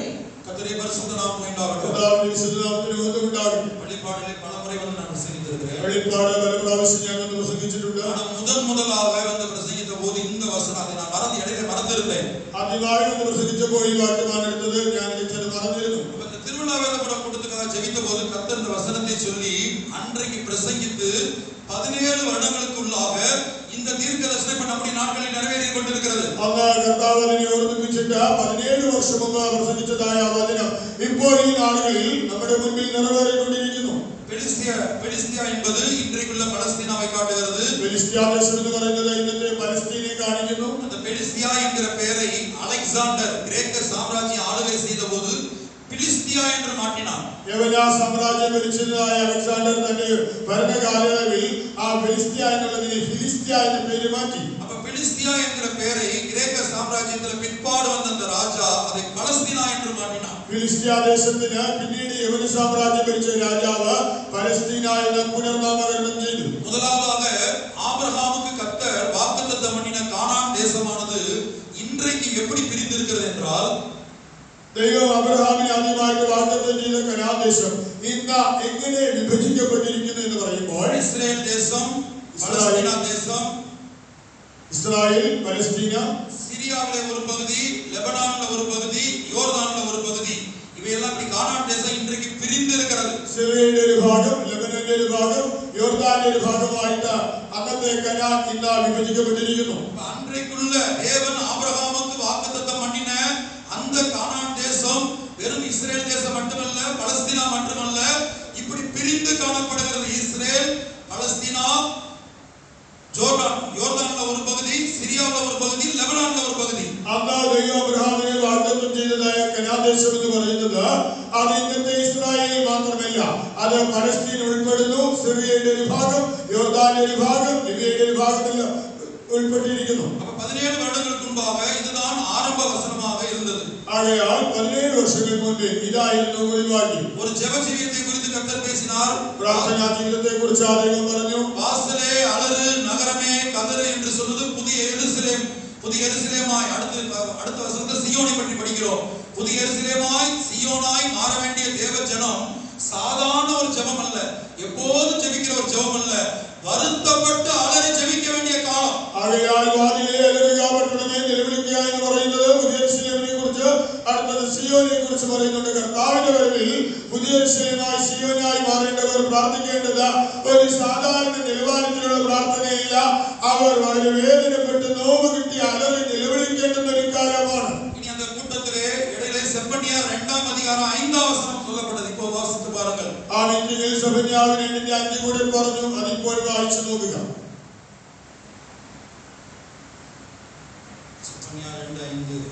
സമുദ്രതീര നിവാസികളായ ക്രേത്യ ജാതിക്ക് അയ്യോ കഷ്ടം, ഫിലിസ്ത്യ ദേശമായ ഖനാനെ, യഹോവയുടെ വചനം നിങ്ങൾക്ക് വിരോധമായിരിക്കുന്നു. നിനക്ക് നിവാസികൾ ഇല്ലാതാക്കും വണ്ണം ഞാൻ നിന്നെ നശിപ്പിക്കും. இந்த வார்த்தையை தயவு செய்து எல்லாரும் பாருங்கள். தேவனுடைய தீர்க்க தரிசனங்கள் தான் இயேசு மெய்யான தேவன் என்பதை இந்த உலகத்துக்கு அறிவிக்கிறது. ആകയാൽ ദൈവമേ ശ്രദ്ധിക്കണമേ, ദൈവത്തിന്റെ പ്രവചനങ്ങളാണ് യേശു സത്യദൈവമെന്ന് ആ ലോകത്തിൽ പ്രഘോഷിക്കുന്നത്. வெளிப்படுத்தின விசேஷம் 19ஆம் அதிகாரம் 10ஆம் வசனத்திலே படிக்கிறோம். இயேசுவை பற்றின சாட்சி தீர்க்க தரிசனத்தின் ஆவியாக இருக்கிறது. വെളിപ്പാട് പുസ്തകത്തിൽ വായിക്കുമ്പോൾ യേശുവിനെ കുറിച്ചുള്ള സാക്ഷ്യമോ അത് പ്രവചനത്തിന്റെ ആത്മാവാകുന്നു. அப்ப இங்க நம்ம என்ன படிக்கிறோம்? செப்பனியா 2:5ல பெலிஸ்தீனின் தேசமாகிய கானானே, கர்த்தருடைய வார்த்தை உனக்கு விரோதமாக இருக்கிறது. ഇവിടെ സെഫന്യാവ് 2:5 വായിക്കുമ്പോൾ ഫിലിസ്ത്യ ദേശമായ കനാനെ, യഹോവയുടെ വചനം നിനക്ക് വിരോധമായിരിക്കുന്നു. இனி உன்னில் குடி இல்லாதபடிக்கு அழிப்பேன். ഇനി നിന്നിൽ നിവാസികൾ ഇല്ലാതാകുമെന്ന് നശിപ്പിക്കും. இப்ப பாருங்க, பலஸ்தீனாவை எடுத்துக்கொள்ளுங்க. ஏராளமான ஜனங்கள் இந்த ஒரு வருடத்துக்குள்ளாக 300 நாட்களுக்குள்ளாக கொலை செய்யப்பட்டார்கள். அங்கே இருந்த ஜனங்கள் அங்கே குடியிருக்க முடியாமல் அந்த இடத்தை விட்டு, அந்த தேசத்தை விட்டு ஓடினார்கள். கர்த்தர் சொல்கிறார், உன்னை குடி இல்லாதபடிக்கு அழிப்பேன். പലസ്തീൻ ദേശത്തെ കുറിച്ച് നോക്കിയാൽ നമുക്ക് മനസ്സിലാക്കുവാൻ കഴിയുന്നത് ഈ 300 വർഷത്തിനുള്ളിൽ ഈ യുദ്ധനിമിത്തമായി എത്രയോ ആളുകൾ കൊല്ലപ്പെട്ടു. പലരും അവിടെ താമസിക്കുവാൻ കഴിയാതെ അവിടെ വിട്ട് പോകുകയുണ്ടായി. വായിച്ച വാക്യം എങ്ങനെയാണ്? ഞാൻ ഇനി നിവാസികൾ ഇല്ലാതാകുമെന്ന് ശൂന്യമാക്കും. பெரிய பெரிய மருத்துவமனைகள், பெரிய பெரிய பிள்ளைகள் படிக்கக்கூடிய பள்ளிக்கூடங்கள் மேல் குண்டுகள் போடப்பட்டு அநேகர் மரித்து போயிருக்கிறார்கள், மரித்து கொண்டே இருக்கிறார்கள். വലിയ ആശുപത്രികളുടെ മേലും വിദ്യാലയങ്ങളുടെ മേലും എല്ലാം ബോംബ് വർഷിപ്പിച്ചിട്ട് അനേകർ മരിച്ചുകൊണ്ടേയിരിക്കുന്നു. அப்ப உலக ஜனங்களை பொறுத்த வரைக்கும் இது ஒரு வேர்ல்ட் நியூஸ். உலகத்தார் பலர் அதை பார்க்கிறார்கள், பரிதவிக்கிறார்கள். ലോകത്തെ സംബന്ധിച്ചിടത്തോളം ഇത് ഒരു വാർത്ത മാത്രമാണ്. അവനിത് കണ്ട് സഹതപിക്കുന്നു, അതിനൊരു പരിഹാരം പ്രതീക്ഷിക്കുന്നു. ஆனா தேவ ஜனங்களை பொறுத்தவரையிலும் அவர்கள் ரகசிய வலைக்கு ஆயத்தப்படும்படியாக வருத்தப்பட்டு அழக்கூடிய, பிரசவ வேதனைப்பட்டு அழக்கூடிய ஒரு ஜெப ஜீவியத்துக்குள்ளே பிரவேசிக்க வேண்டும். എല്ലാ ദൈവജനത്തെ സംബന്ധിച്ചിടത്തോളം അവർ നോവ് കിട്ടി വേദനപ്പെട്ട് അലറി നിലവിളിക്കുന്ന ഒരു പ്രാർത്ഥനാ ജീവിതത്തിലേക്ക് വരേണ്ടിയിരിക്കുന്നു.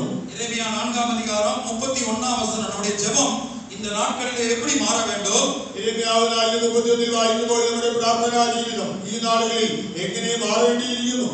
ഈറ്റുനോവ് കിട്ടിയവന്റെ ഒച്ച പോലെയും കടലിൽ കുട്ടിയെ പ്രസവിക്കുന്നവന്റെ നരകം പോലെയും ഒരു ശബ്ദം ഞാൻ കേട്ടു. നെടുവീർപ്പിട്ട് കൈ മലർത്തിയും കൊണ്ട് അയ്യോ കഷ്ടം, എന്റെ പ്രാണൻ കുലപാതകന്മാരുടെ മുൻപിൽ ക്ഷയിച്ചു പോകുന്നെന്ന് പറയുന്ന സിയോൻ പുത്രിയുടെ ശബ്ദം തന്നെ.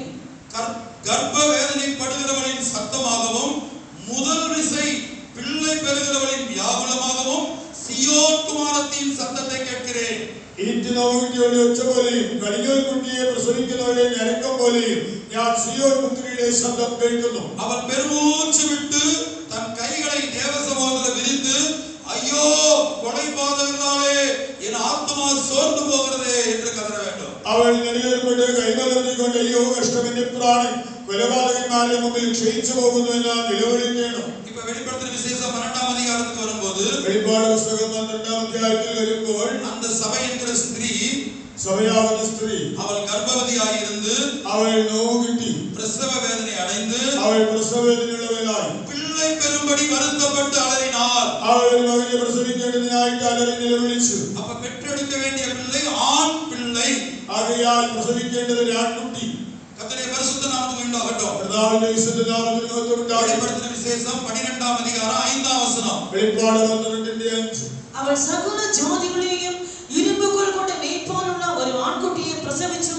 കുട്ടിയെ ദൈവത്തിന്റെ അടുക്കലേക്കും അവന്റെ സിംഹാസനത്തിലേക്കും പെട്ടെന്ന് എടുക്കപ്പെട്ടു.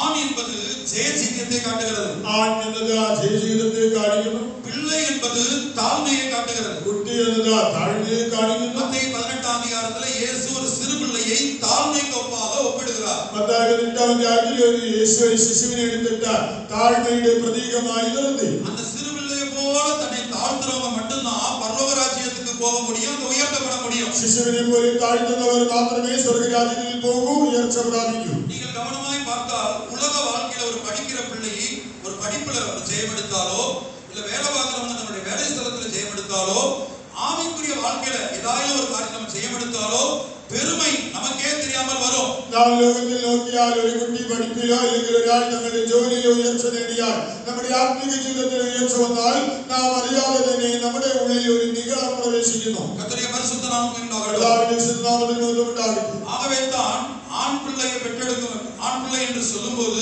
ஒவ்வொரு காரியத்தில் ஆண்டவர் படிப்படியாக நமக்கு ஜெயம் கொடுக்கும் போது, ஆவிக்குரிய வாழ்க்கையில கொடுத்தாலும் சரி, உலக வாழ்க்கையில கொடுத்தாலும் சரி, நாம் நம்மை தாழ்த்தி கொண்டே இருக்க வேண்டும். என்னிடத்துல ஒன்றுமில்லை, நான் அல்ல, எல்லாம் கர்த்தர் கொடுத்தது.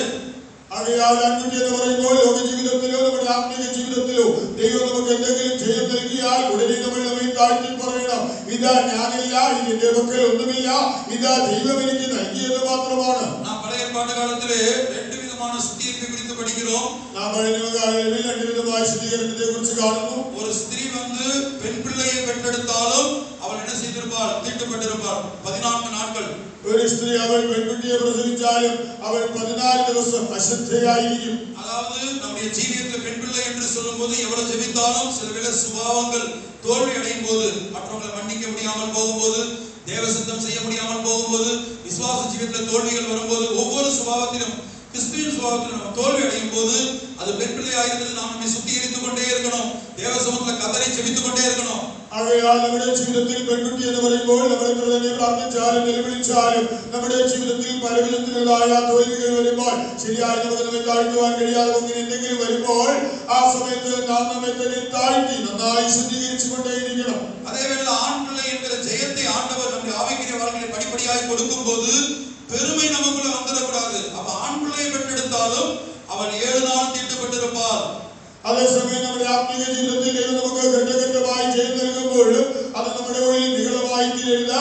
അവൾ 7 ദിവസം വിശുദ്ധീകരണം കഴിയണം. அப்ப நம்முடைய ஜீவியத்துல தேவன் படிப்படியாக ஜெயம் கொடுக்கும் போதும் நாம் நம்மை தாழ்த்தி சுத்திகரித்துக் கொண்டே இருக்க வேண்டும். ஆகையால் நம்முடைய ജീവിതത്തിൽ ദൈവം നമുക്ക് ഘട്ടഘട്ടമായി ജയം നൽകിയാലും നാം നമ്മെ താഴ്ത്തി ശുദ്ധീകരിക്കണം. இன்றைக்கு உங்களுடைய ஆவிக்குரிய ஜீவியம் எப்படி இருக்கிறது, இன்றைக்கு உங்களுடைய ஜெப ஜீவியம் எப்படி இருக்கிறது என்று கர்த்தர் கேட்கிறார். എന്നാൽ നിങ്ങളുടെ ആത്മീയ ജീവിതം എങ്ങനെയാണ്, നിങ്ങളുടെ പ്രാർത്ഥനാ ജീവിതം എങ്ങനെയാണെന്ന് ദൈവം ചോദിക്കുന്നു. நான் மிகுந்த மனத்தாழ்மையோடு கேட்கிறேன். நான் கூட்டத்தில் துவக்கத்திலே சொல்லிவிட்டேன், இந்த வசனங்களை பிரசங்கிக்க எனக்கு தகுதி இல்லை.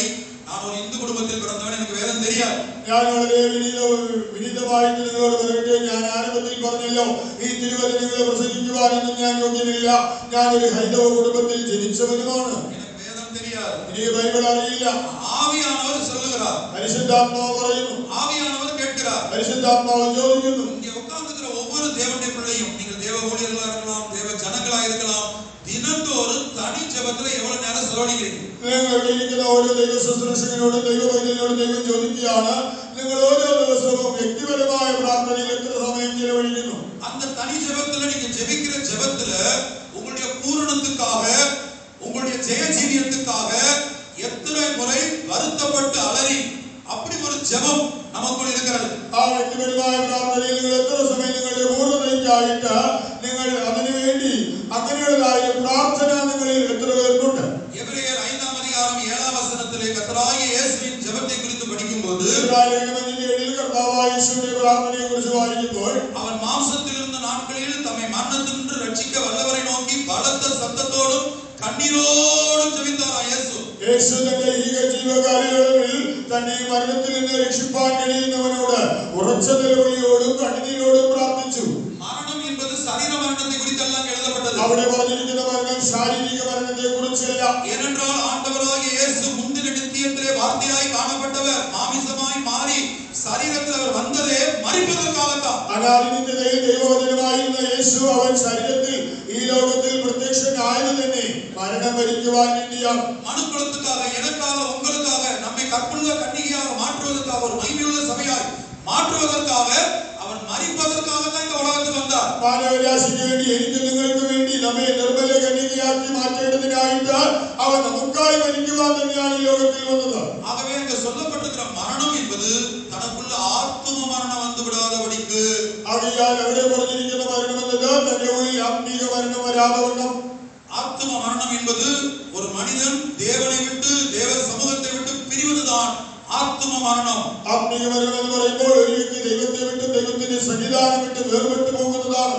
நாம் எவ்வளவு நேரம் ஒரு நாளைக்கு ஜெபிக்கலாம், നാം ഒരു ദിവസം എത്ര സമയം പ്രാർത്ഥിക്കാം? ஆனா ஒரு வார்த்தையாவது அவர் நம்மோடு பேசுகிறாரா? എന്നാൽ ദൈവം ഒരു വാക്കെങ്കിലും നമ്മോട് സംസാരിക്കുന്നുണ്ടോ? நீங்க மொபைல்ல ஒருத்தர் போன் பேசுறீங்க, നിങ്ങൾ ഒരാളോട് മൊബൈലിൽ ஒரு സംസാരിക്കുന്നു, நேரம் பேசிட்டு இருக்கிறீங்க, 1 മണിക്കൂർ സംസാരിക്കുന്നു. அந்த பக்கம் இருக்கிறவங்க உங்களுக்கு ரிப்ளை பண்ணல, ரெஸ்பான்ஸ் பண்ணல, ஒரு சத்தமும் கேட்கல. இப்போ 1 மணி நேரம் பேசுறவங்களுக்கு எப்படி இருதயம் வலிக்கும், எப்படி துடிக்கும்? മറുഭാഗത്തുള്ളയാൾ ഒരു വാക്ക് പോലും ഉരിയാടുന്നില്ല, പ്രതികരിക്കുന്ന പോലുമില്ല, അവിടെ നിശബ്ദമാണെങ്കിൽ നിങ്ങൾക്ക് എന്തുമാത്രം വിഷമം ഉണ്ടാകും? அப்படியானால் நாம் தினந்தோறும் ஜெபிக்கிற ஜெபத்துல நாம் எவ்வளவு நேரம் ஜெபித்தாலும் தேவன் ஒரு வார்த்தை கூட நம்மிடத்துல பேசாவிட்டால் நமக்கு ஒரு பெயின், ஒரு வேதனை உண்டாக வேண்டும், துடிக்க வேணும்.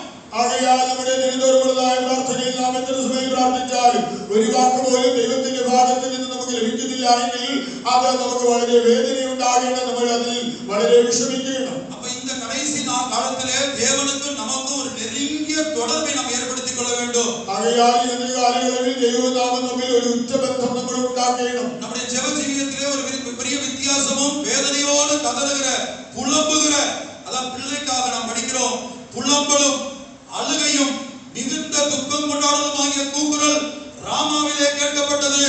അതുകൊണ്ടാണ് നമ്മുടെ ഉള്ളിൽ ഒരു കരഞ്ഞ് അലറി നിലവിളിക്കുന്നതായ പ്രാർത്ഥന ഉണ്ടാകണം. രാമയിൽ ഒരു കരച്ചിലും നിലവിളിയും വിലാപവും കേട്ടു. ராகேல் தன்னுடைய பிள்ளைக்காக அவர் கதறி அழக்கூடியவளாயிருந்தார். ராகேல் മക്കളെ ചൊല്ലി കരഞ്ഞു. புருஷனாகிய யாக்கோபை பார்த்து ராகேல் சொல்லுகிறாள், பிள்ளை கொடும், இல்லாவிட்டால் சாகிறேன் என்று சொன்னார். തന്റെ ഭർത്താവായ യാക്കോബിനെ നോക്കി അവൾ ഇങ്ങനെയാണ് പറഞ്ഞത്, നീ എനിക്ക് മക്കളെ തരണം, അല്ലെങ്കിൽ ഞാൻ മരിക്കും. அப்போது யாக்கோபு கேட்டான், நான் தேவனா? അത് അപ്പോൾ യാക്കോബ് ചോദിക്കുന്നു, ഞാൻ ദൈവമോ? கர்த்தரல்லவோ உன் கர்ப்பத்தை அடைந்திருக்கிறார். യഹോവയല്ലയോ നിന്നെ ഗർഭം അടച്ചിരിക്കുന്നത്? ஆகவே சபை என்கிற ஸ்திரீ இன்றைக்கு ஒரு மலடியாய் இருக்கிறது. ആകയാൽ സഭയിലെ സ്ത്രീ ഒരു മച്ചിയായിരിക്കുന്നു. எத்தனையோ வருடங்கள் அபிஷேகம் பண்ணப்பட்டு எத்தனையோ வருடங்கள் ஆனாலும் இன்னும் கிறிஸ்துவின் ஜெய ஜீவியம், கிறிஸ்துவின் பரிசுத்த ஜீவியம், கிறிஸ்துவின் தாழ்மை മാത്രമല്ല ക്രിസ്തു സിദ്ധിപ്പത് പോലെ നാം സിദ്ധിപ്പത്. അഭിഷേകം പ്രാപിച്ച എത്രയോ വർഷങ്ങളായിട്ടും ക്രിസ്തുവിന്റെ താഴ്മ, ക്രിസ്തുവിന്റെ വിശുദ്ധി, ക്രിസ്തുവിന്റെ ജയജീവിതം, അത് മാത്രമല്ല ക്രിസ്തു ചിന്തിച്ചതുപോലെ നമ്മൾ ജീവിക്കുന്നത്. பொதுவாக நாம் நம்மை குறித்து, நம்முடைய தேவைகளை குறித்து, நம்முடைய குடும்பங்களை குறித்து இதை சிந்திக்கிறோம், இதற்காக பிரயாசப்படுகிறோம், இதற்காக ஜெபிக்கிறோம். പൊതുവിൽ നാം നമ്മുടെ കുടുംബത്തെ കുറിച്ച്, നമ്മുടെ ആവശ്യങ്ങളെ കുറിച്ച് എല്ലാം ചിന്തിക്കുകയും അധ്വാനിക്കുകയും പ്രാർത്ഥിക്കുകയും ചെയ്യുന്നു. ஆனால் கிறிஸ்துவின் சிந்தை என்பது அவனவன் தனக்கானவைகளே அல்ல. എന്നാൽ ക്രിസ്തുവിന്റെ ചിന്ത എന്ന് പറയുന്നത് ഓരോരുത്തൻ സ്വന്തം കാര്യമല്ല, பிறனுக்கானவைகளையும் நோக்குவானாக. മറ്റുള്ളവന്റെ ഗുണം കൂടെ നോക്കണം, மற்றவர்களுக்காக ஜெபிப்பது, മറ്റുള്ളവർക്കായി പ്രാർത്ഥിക്കുക, மற்றவர்களுக்காக உபவாசிப்பது, മറ്റുള്ളവർക്കായി ഘോഷിക്കുക, காலமெல்லாம் மற்றவர்களுக்காக கண் விழித்து கர்த்தருடைய பாதத்தில் விழுந்து கிடப்பது, രാത്രി മുഴുവൻ ഉണർന്നിരുന്ന കർത്താവിന്റെ പാദപീഠത്തിൽ സാഷ്ടാംഗം വീഴുക, மற்றவர்களுக்காக கண்ணீர் விடுவது, മറ്റുള്ളവർക്കായി കണ്ണുനീരൊഴുക്കുക. இப்படி ஒரு ஜெப ஜீவியம் உண்டாகும் போது நமக்குள்ளே கிறிஸ்துவின் சிந்தை உண்டாகிறது. ഇങ്ങനെ ഒരു ചിന്ത നമ്മിൽ വരുമ്പോൾ നമ്മുടെ ഉള്ളിൽ ക്രിസ്തുവിന്റെ ചിന്ത വരുന്നു. மறுபக்கத்துல நம்ம மேத்தமேட்டிக்ஸ் எல்லாம் ஃபார்முலா பார்க்கிறோம். அதுபோல கிறிஸ்துவ ஜீவியத்துல சில ஃபார்முலா இருக்கு, வேதத்துல சில ஃபார்முலா இருக்கு. നാം കണക്കുകൂട്ടുമ്പോൾ അതിന് ചില സൂത്രവാക്യങ്ങളുണ്ടല്ലോ, അതുപോലെ ക്രിസ്തീയ ജീവിതത്തിലും ചില സൂത്രവാക്യങ്ങളുണ്ട്. இப்ப நம்ம சில காரியங்களுக்காக எத்தனையோ வருஷமா ஜெபித்தோம், பல வருஷங்களா ஜெபித்து எனக்கு கர்த்தர் இன்னும் தரல என்கிறதான கேள்வி பல தேவனுடைய பிள்ளைகளுக்கு. പല ദൈവങ്ങൾക്ക് ഞാൻ എത്രയോ ആളുകളായി പ്രാർത്ഥിച്ചിട്ട് ദൈവം തന്നില്ലല്ലോ എന്നുള്ള ഒരു ചോദ്യം ഉണ്ടായേക്കാം. உதாரணமா கிறிஸ்துவின் பரிசுத்தத்துக்காக நீங்க ஜெபிக்கிறீங்க, இயேசுவின் பரிசுத்தத்துக்காக ஜெபிக்கிறீங்க வைத்துக் கொள்ளுங்க. ഉദാഹരണമായി യേശുവിന്റെ വിശുദ്ധി ലഭിക്കേണ്ടത് നിങ്ങൾ പ്രാർത്ഥിക്കുന്നു എന്നിരിക്കട്ടെ. எத்தனையோ வருஷம் ஜெபித்தோம், இன்னும் அவருடைய பரிசுத்தம் உண்டாகவில்லை. എത്രയോ ആളുകളായി പ്രാർത്ഥിച്ചിട്ടും തന്റെ വിശുദ്ധി നമ്മിൽ ഉണ്ടായിട്ടില്ല. அப்ப அதற்கு காரணம் என்ன? എന്താണ് കാരണം? யோபின் புத்தகத்திலே கர்த்தர் யோபின் முகத்தை பார்த்தார். அவன் தன் சிநேகிதருக்காக வேண்டுதல் செய்த போது கர்த்தர் இவன் சிறையிருப்பை மாற்றினார். യോബിന്റെ പുസ്തകത്തിൽ നമ്മൾ വായിക്കുമ്പോൾ കർത്താവ് യോബിനെ കടാക്ഷിച്ചു. അവൻ തന്റെ സ്നേഹിതർക്കായി പ്രാർത്ഥിച്ചപ്പോൾ യഹോവ അവന്റെ സ്ഥിതിക്ക് ഭേദം വരുത്തി. அந்த இடத்துல அவர்கள் சிநேகிதர்களாக இல்லை. അവിടെ അവർ അവന്റെ സ്നേഹിതന്മാരായിരുന്നില്ല. யோபு ஜெபித்த போது அவர்கள் சிநேகிதர்களாக இல்லை, சத்துருக்களாய் மாறி இருந்தார்கள். பல காரியங்கள் யோபை குறித்து பேசி சத்துருக்களாய் மாறி இருந்தார்கள். യോബാവർക്കായി പ്രാർത്ഥിക്കുന്ന സമയത്ത് അവർ സ്നേഹിതന്മാരെന്ന് വിളിക്കപ്പെടുവാൻ സാധ്യമല്ല. അവന് വിരോധമായി പല കാര്യങ്ങളും സംസാരിച്ച് അവർ ശത്രുക്കളായി മാറിക്കഴിഞ്ഞിരുന്നു. கர்த்தர் யோபின் முகத்தை பார்த்தபோது, അപ്പോൾ കർത്താവ് യോബിന്റെ മുഖം നോക്കിയപ്പോൾ யோபு தான் எல்லாவற்றையும் இழந்திருந்தான், യോബിനെല്ലാം നഷ്ടമായിരുന്നു, குழந்தைகளை இழந்திருந்தான், മക്കൾ നഷ്ടമായി, சரீரமும் வியாதி, തന്റെ ശരീരം മുഴുവൻ രോഗം. அவன் தனக்காக ஜெபிக்கவில்லை, പക്ഷേ തനിക്കായി പ്രാർത്ഥിച്ചില്ല. சிநேகிதர்களுக்காக ஜெபித்த போது തന്റെ സ്നേഹിതന്മാർക്ക് വേണ്ടി പ്രാർത്ഥിച്ചപ്പോൾ கர்த்தர் அவன் சிறையிருப்பை மாற்றினார். യഹോവ അവന്റെ സ്ഥിതിക്ക് ഭേദം വരുത്തി. இதைத்தான் இயேசு மத்தேயு 5:44 சொல்றார், உங்களை துன்பப்படுத்துகிறவர்களுக்காக, உங்களை நிந்திக்கிறவர்களுக்காக ஜெபம் பண்ணுங்கள். മത്തായി 5:44 യേശു തന്നെയാണ് പറയുന്നത്, നിങ്ങളെ നിന്ദിക്കുന്നവർക്ക് വേണ്ടി ഉപദ്രവിക്കുന്നവർക്ക് വേണ്ടിയും പ്രാർത്ഥിപ്പിൻ. கர்த்தருடைய பரிசுத்த நாமத்துக்கு மகிமை உண்டாகட்டும். കർത്താവിന്റെ വിശുദ്ധ നാമത്തിന് മഹത്വം. ஆகவே வருத்தப்பட்டு அலறுகிற ஜெய ஜீவியத்துக்காக, பரிசுத்த ஜீவியத்துக்காக, கிறிஸ்துவின் ஒவ்வொரு திவ்ய சுபாவத்துக்காக தினந்தோறும் தவிக்கிற கூட்டத்தில் நாம் கடந்து வர வேண்டும். ആകയാൽ ക്രിസ്തുവിന്റെ വിശുദ്ധിക്കായിട്ട്, ജയജീവിതത്തിനായിട്ട്, അവന്റെ ചിന്തയ്ക്കായിട്ട് ഓരോ ദിവസവും അലറി ഞരങ്ങി പ്രാർത്ഥിക്കുന്ന കൂട്ടത്തിൽ നമ്മൾ കാണപ്പെടുകയാണ്. ரோமர் 8:23 சபை எடுத்துக்கொள்ளப்படுகிற அந்த நேரம் வரும்போது இந்த இடத்துக்கு ரகசியவதிக்கு யாரெல்லாம் போறாங்களோ அவங்க இந்த இடத்துக்கு கடந்து வந்தே தீர்வார்கள். ரோமர் 8:23 വായിക്കുമ്പോൾ കർത്താവിന്റെ രഹസ്യങ്ങളിൽ എടുക്കപ്പെടേണ്ടവർ അവർ അതിനു മുമ്പായി ഈ സ്ഥാനത്ത് അവരെത്തിയേ മതിയാകൂ. ஆவியின் முதல் பலன்களை பெற்ற நாமும் கூட நம்முடைய சரீர மீட்பாகிய புத்திர சுவிகாரம் வருகிறதற்கு காத்திருந்து நமக்குள்ளே தவிக்கிறோம். ആത്മാവിന്റെ ആദിദാനം ലഭിച്ചിരിക്കുന്ന നാം നമ്മുടെ ശരീര വീണ്ടെടുപ്പായ പുത്രത്വത്തിന് കാത്തുകൊണ്ട് ഉള്ളിൽ ഞരങ്ങുന്നു. கர்த்தருடைய பரிசுத்த நாமத்துக்கு உண்டாகட்டும். കർത്താവിന്റെ വിശുദ്ധ നാമത്തിന് മഹത്വം. ஆகவே கர்த்தர் சொன்ன காரியம் முழு உலகத்தில் உள்ள எல்லா தேவ ஊழியர்கள், தேவ ஜனங்கள், பரிசுத்தவான்கள், நடத்திப்புக்காரங்க பரிசுத்தவான்கள் எல்லாரும் ரகசிய வருகையை பற்றிய நம்பிக்கையினால், பூரணத்தை பற்றிய தவிப்பினால், ஜெய ஜீவியத்துக்காக தவிக்கிறவர்களாய் மாற வேண்டும். அது ஒரே காரியத்துக்காக ஜெபிக்க வேண்டும். ആകയാൽ കർത്താവ് പറഞ്ഞ കാര്യം എന്നാൽ ദൈവ ശുശ്രൂഷകരും ദൈവത്തിന്റെ ജനവും വിശുദ്ധന്മാർ അഥവാ നടത്തിക്കുക അവരെല്ലാവരും തന്നെ കർത്താവിന്റെ വരവിന് വേണ്ടി, പൂർണ്ണതയ്ക്ക് വേണ്ടി, ജയജീവിതത്തിന് വേണ്ടി, ആ ഒരൊറ്റ കാര്യത്തിന് വേണ്ടി ഞരങ്ങി നിലവിളിക്കുന്ന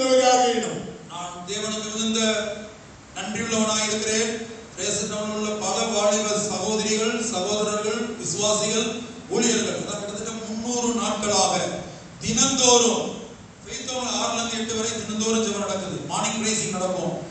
வீடுகள்லையும் கூட அவங்க குடும்ப ஜெபங்கள்ல தினந்தோறும் கடந்த 300 நாட்களாக இந்த காரியத்துக்காக விசேஷமாய் பெங்களூரை பற்றி நீங்கள் பார்த்தீங்கன்னா பாவம் பெருகி இருக்கிற ஒரு பட்டணம்.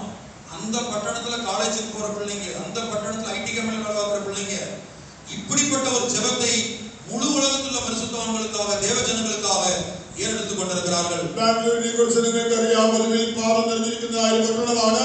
എന്നാൽ അവിടെയുള്ളതായ വിദ്യാസമ്പന്നരായ IT കമ്പനിയിൽ ജോലി ചെയ്യുന്ന യുവനക്കാർ ഉൾപ്പെടെ പലരും അവിടെ ദൈവമക്കൾ ഈ കഴിഞ്ഞ 300 ദിവസങ്ങളിലായിട്ട് പ്രാർത്ഥിച്ചുകൊണ്ടേയിരിക്കുകയാണ്.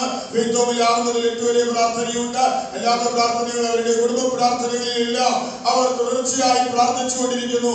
ഈ കാര്യത്തിൽ ഞാൻ ദൈവത്തോട് വളരെ നന്ദിയുള്ളവനായിരിക്കുന്നു.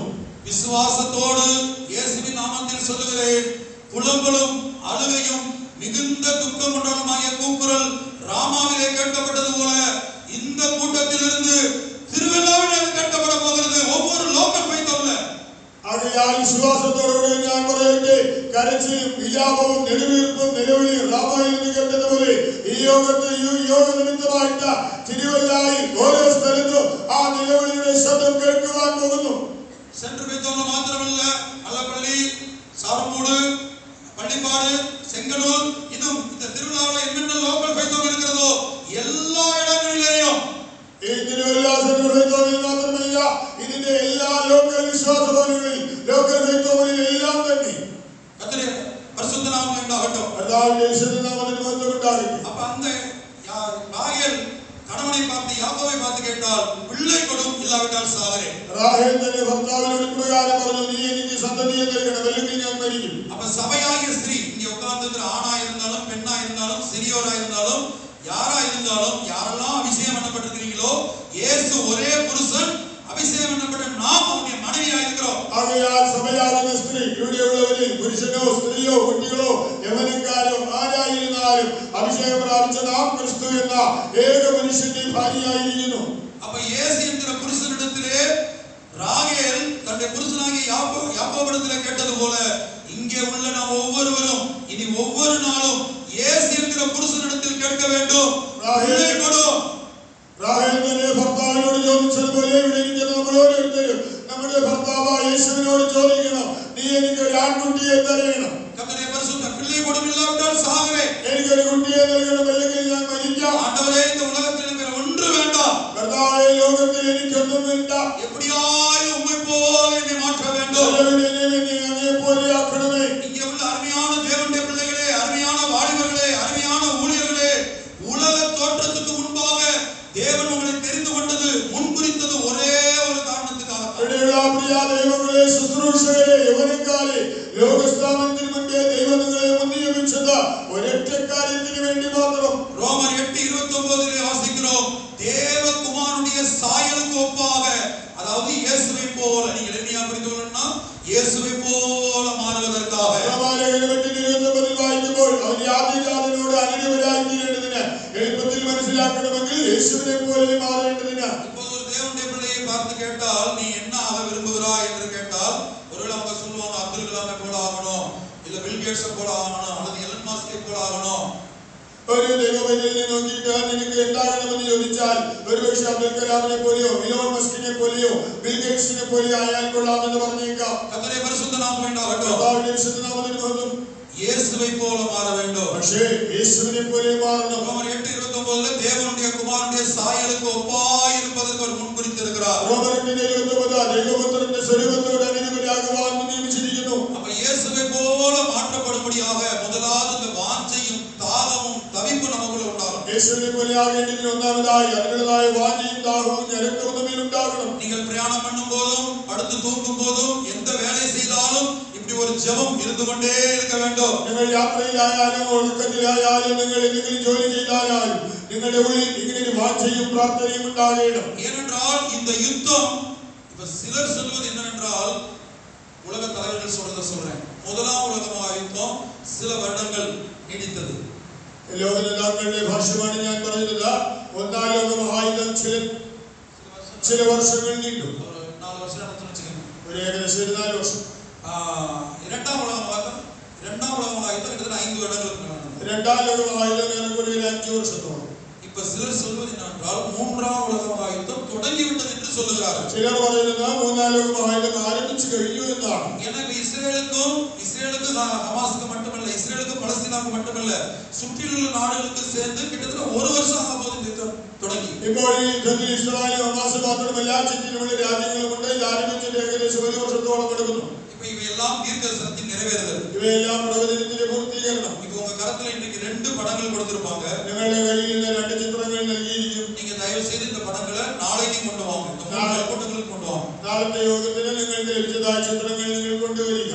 எசேக்கியேல் 38, 39 இந்த 2 அதிகாரங்கள்ல 2 யுத்தங்களை பற்றிய தீர்க்கதரிசனம் இருக்கிறது. എസ്കേൽ 38 അധ്യായത്തിലും 39 അധ്യായത്തിലും 2 യുദ്ധങ്ങളെ കുറിച്ചുള്ളതായ പ്രവചനമുണ്ട്. ஒன்று மூன்றாம் உலக மகா யுத்தத்தை பற்றிய தீர்க்கதரிசனங்கள், ഒന്നാം മൂന്നാം ലോക മഹായുദ്ധത്തെ കുറിച്ചുള്ള പ്രവചനം. இரண்டாவது அர்மகதோன் யுத்தத்தை பற்றிய தீர்க்கதரிசனங்கள், രണ്ടാമതായി ഹർമഗദോൻ യുദ്ധത്തെ കുറിച്ചുള്ളതായ പ്രവചനങ്ങൾ. அப்ப இந்த 2 அதிகாரத்திலும் சில வசனங்கள் மூன்றாம் உலக மகா யுத்தத்தை குறித்தும், சில வசனங்கள் அர்மகதோன் யுத்தத்தை பற்றிய தீர்க்கதரிசனங்கள். ആകയാൽ ഈ 2 അധ്യായത്തിലും ചില വചനങ്ങൾ എന്നത് മൂന്നാം ലോക മഹായുദ്ധത്തെ കുറിച്ചും ചില വചനങ്ങൾ ഹർമഗദോൻ യുദ്ധത്തെ കുറിച്ചും. 37ஆம் அதிகாரம், நாம் கடந்த 37ஆம் அதிகாரத்தில் வாசித்தபடி அதுல எசேக்கியேல் 37ஆம் அதிகாரத்தில் முதலாம் உலக மகா யுத்தத்தையும் 2ஆம் உலக மகா யுத்தத்தையும் பற்றிய தீர்க்கதரிசனங்கள். എസ്കേൽ 37 അധ്യായം നമ്മൾ ആരംഭത്തിൽ ചിന്തിച്ചതുപോലെ 1, 2 ലോക മഹായുദ്ധങ്ങളെ കുറിച്ചുള്ള പ്രവചനങ്ങൾ. நீங்க 17 வருடங்களுக்கு முன்பாக பள்ளிப்பாட்டில் பண்ண பிரசங்கத்தை நீங்க ஒருவேளை கேட்டு பார்த்தீங்கன்னு சொன்னா, ഒരുപക്ഷേ 17 വർഷം മുമ്പ് പള്ളിപ്പാട്ട് നൽകിയതായിരുന്നു നിങ്ങൾ കേട്ടു നോക്കിയാൽ அங்கே படங்களோடு ஹிட்லருடைய நாட்கள்ல எப்படி யூதர்கள் உயிரோடு கொண்டு குவிக்கப்பட்டாங்க, அந்த எலும்புகள் நிறைந்த பள்ளத்தாக்குடைய எழுத்தின்படியான அர்த்தம் என்ன என்பதை அதுல சொல்லப்பட்டிருக்கிறது. ഹിറ്റ്ലറിന്റെ കാലയളവിൽ ജനങ്ങളെ ജീവനോടെ കുഴിച്ചു മൂടിയത് അസ്ഥികൾ നിറഞ്ഞ താഴ്വരയുടെ അനുഭവങ്ങൾ എന്തെന്ന് വ്യക്തമായി ചിത്രസഹിതം പറഞ്ഞു. அப்ப எலும்புகள் நிறைந்த பள்ளத்தாக்குடைய எழுத்தின்படியான தீர்க்கதரிசனம் அது 2ஆம் உலக மகா யுத்தத்துல நிறைவேறினது. അസ്ഥികൾ നിറഞ്ഞ താഴ്വരയുടെ അക്ഷരീക പ്രവചനം എന്നത് 2ആം ലോക മഹായുദ്ധത്തിൽ നിറവേറി. ஆனா அந்த தீர்க்கதரிசனத்துடைய ஆவிக்குரிய நிறைவேறுதல் என்ன? എന്നാൽ അതിന്റെ ആത്മീകമായ നിവൃത്തി എന്താണ്? புதிய ஏற்பாட்டு சபை, പുതിയ നിയമസഭ. அங்கே உள்ள எலும்புகள் என்பது അവിടെയുള്ളതായ അസ്ഥികൾ എന്നത് உபதேசத்தை காட்டுகிறது, ഉപദേശത്തെ കാണിക്കുന്നു. நீங்க முதல்ல அந்த எலும்புகளுக்கு எழுத்தின்படியான அர்த்தம் கர்த்தர் சொல்றார், அவை எல்லாரும் இஸ்ரவேல் வம்சத்தார் அனைவருமே. അവിടെ അതിന്റെ അസ്ഥികളുടെ അക്ഷരീകമായ അർത്ഥത്തെ കുറിച്ച് പറയുമ്പോൾ അതെല്ലാം ഇസ്രായേൽ ഗൃഹമാകുന്നു എന്നാണ് ദൈവം പറയുന്നത്. அந்த இடத்துல கர்த்தர் சொல்றார், அந்த எலும்புகள் வேற யாரும் இல்லை, இஸ்ரவேல் வம்சத்தார் அனைவருமே. അവിടേക്ക് ഒരു കർത്താവ് പറയുന്നത് അസ്ഥികൾ മറ്റാരുമല്ല, ഇസ്രായേൽ ഗൃഹം മുഴുവനുമാകുന്നു. அப்ப அவங்க ஒரு பிரேத குழிக்குள்ள எழுத்தின்படியாக போனாங்க. അവർ അക്ഷരീകമായ ഒരു ശവക്കുഴിയിലേക്ക് പോയി. அப்ப ஹிட்லர் என்ன செய்தான்? அந்த பாபியார் பள்ளத்தாக்குல லட்சக்கணக்கான யூதர்களை கொன்று குவித்தான். അന്ന് ഹിറ്റ്ലർ ബാബിയാർ താഴ്വരയിൽ ലക്ഷക്കണക്കിന് യഹൂദന്മാരെ കൊന്നുമുടിച്ചു. அடுத்தவன் என்ன செய்தான்? ரெட் ஆர்மி என்று சொல்லக்கூடிய செம்படைக்கு பயந்து உலகத்தில் உள்ள நாடுகளுக்கு அந்த எவிடன்ஸை மறைப்பதற்காக, உலக நாடுகளுக்கு இந்த எவிடன்ஸை மறைப்பதற்காக 318 கைதிகளுக்கு நன்றாக குடிக்க வைத்து அந்த பிரேத குழியில மறுபடியும் தோண்டி உள்ள இருந்த எலும்புகள் எல்லாம், அந்த எவிடன்ஸ் எலும்புகள் எல்லாம் எடுத்து அகற்றினான். രണ്ടാമതിനെ ഭയപ്പെട്ട് ലോകരാജ്യങ്ങളെ ഭയപ്പെട്ട് തെളിവുകൾ നശിപ്പിക്കേണ്ടതിന് അവൻ 318 തടവുളികൾക്ക് അവൻ മദ്യം കൊടുത്തിട്ട് അവരെ കൊണ്ട് ആ അസ്ഥികളെല്ലാം അവിടെ നിന്ന് പുറത്തേക്ക് കയറ്റി. அதை எசேக்கியேல் 36ஆம் அதிகாரத்துல கர்த்தர் சொல்கிறார், பிரேத குழிகளிலே காணப்படுகிற உங்களை பிரேத குழிகளை திறந்து நான் வெளியே கொண்டு வருவேன் என்ற தீர்க்கதரிசனம் அப்போது நிறைவேறியது. എസ്കേൽ 37 അധ്യായത്തിൽ കാണുന്നു, ഞാൻ നിങ്ങളുടെ ശവക്കല്ലറ തുറന്ന് നിങ്ങളെ ശവക്കുഴിയിൽ നിന്ന് കയറ്റുമാറാക്കുമെന്നുള്ള പ്രവചനം അത് നിറവേറി. இனி இதனுடைய ஆவிக்குரிய நிறைவேறுதல் நம்மை பற்றியது.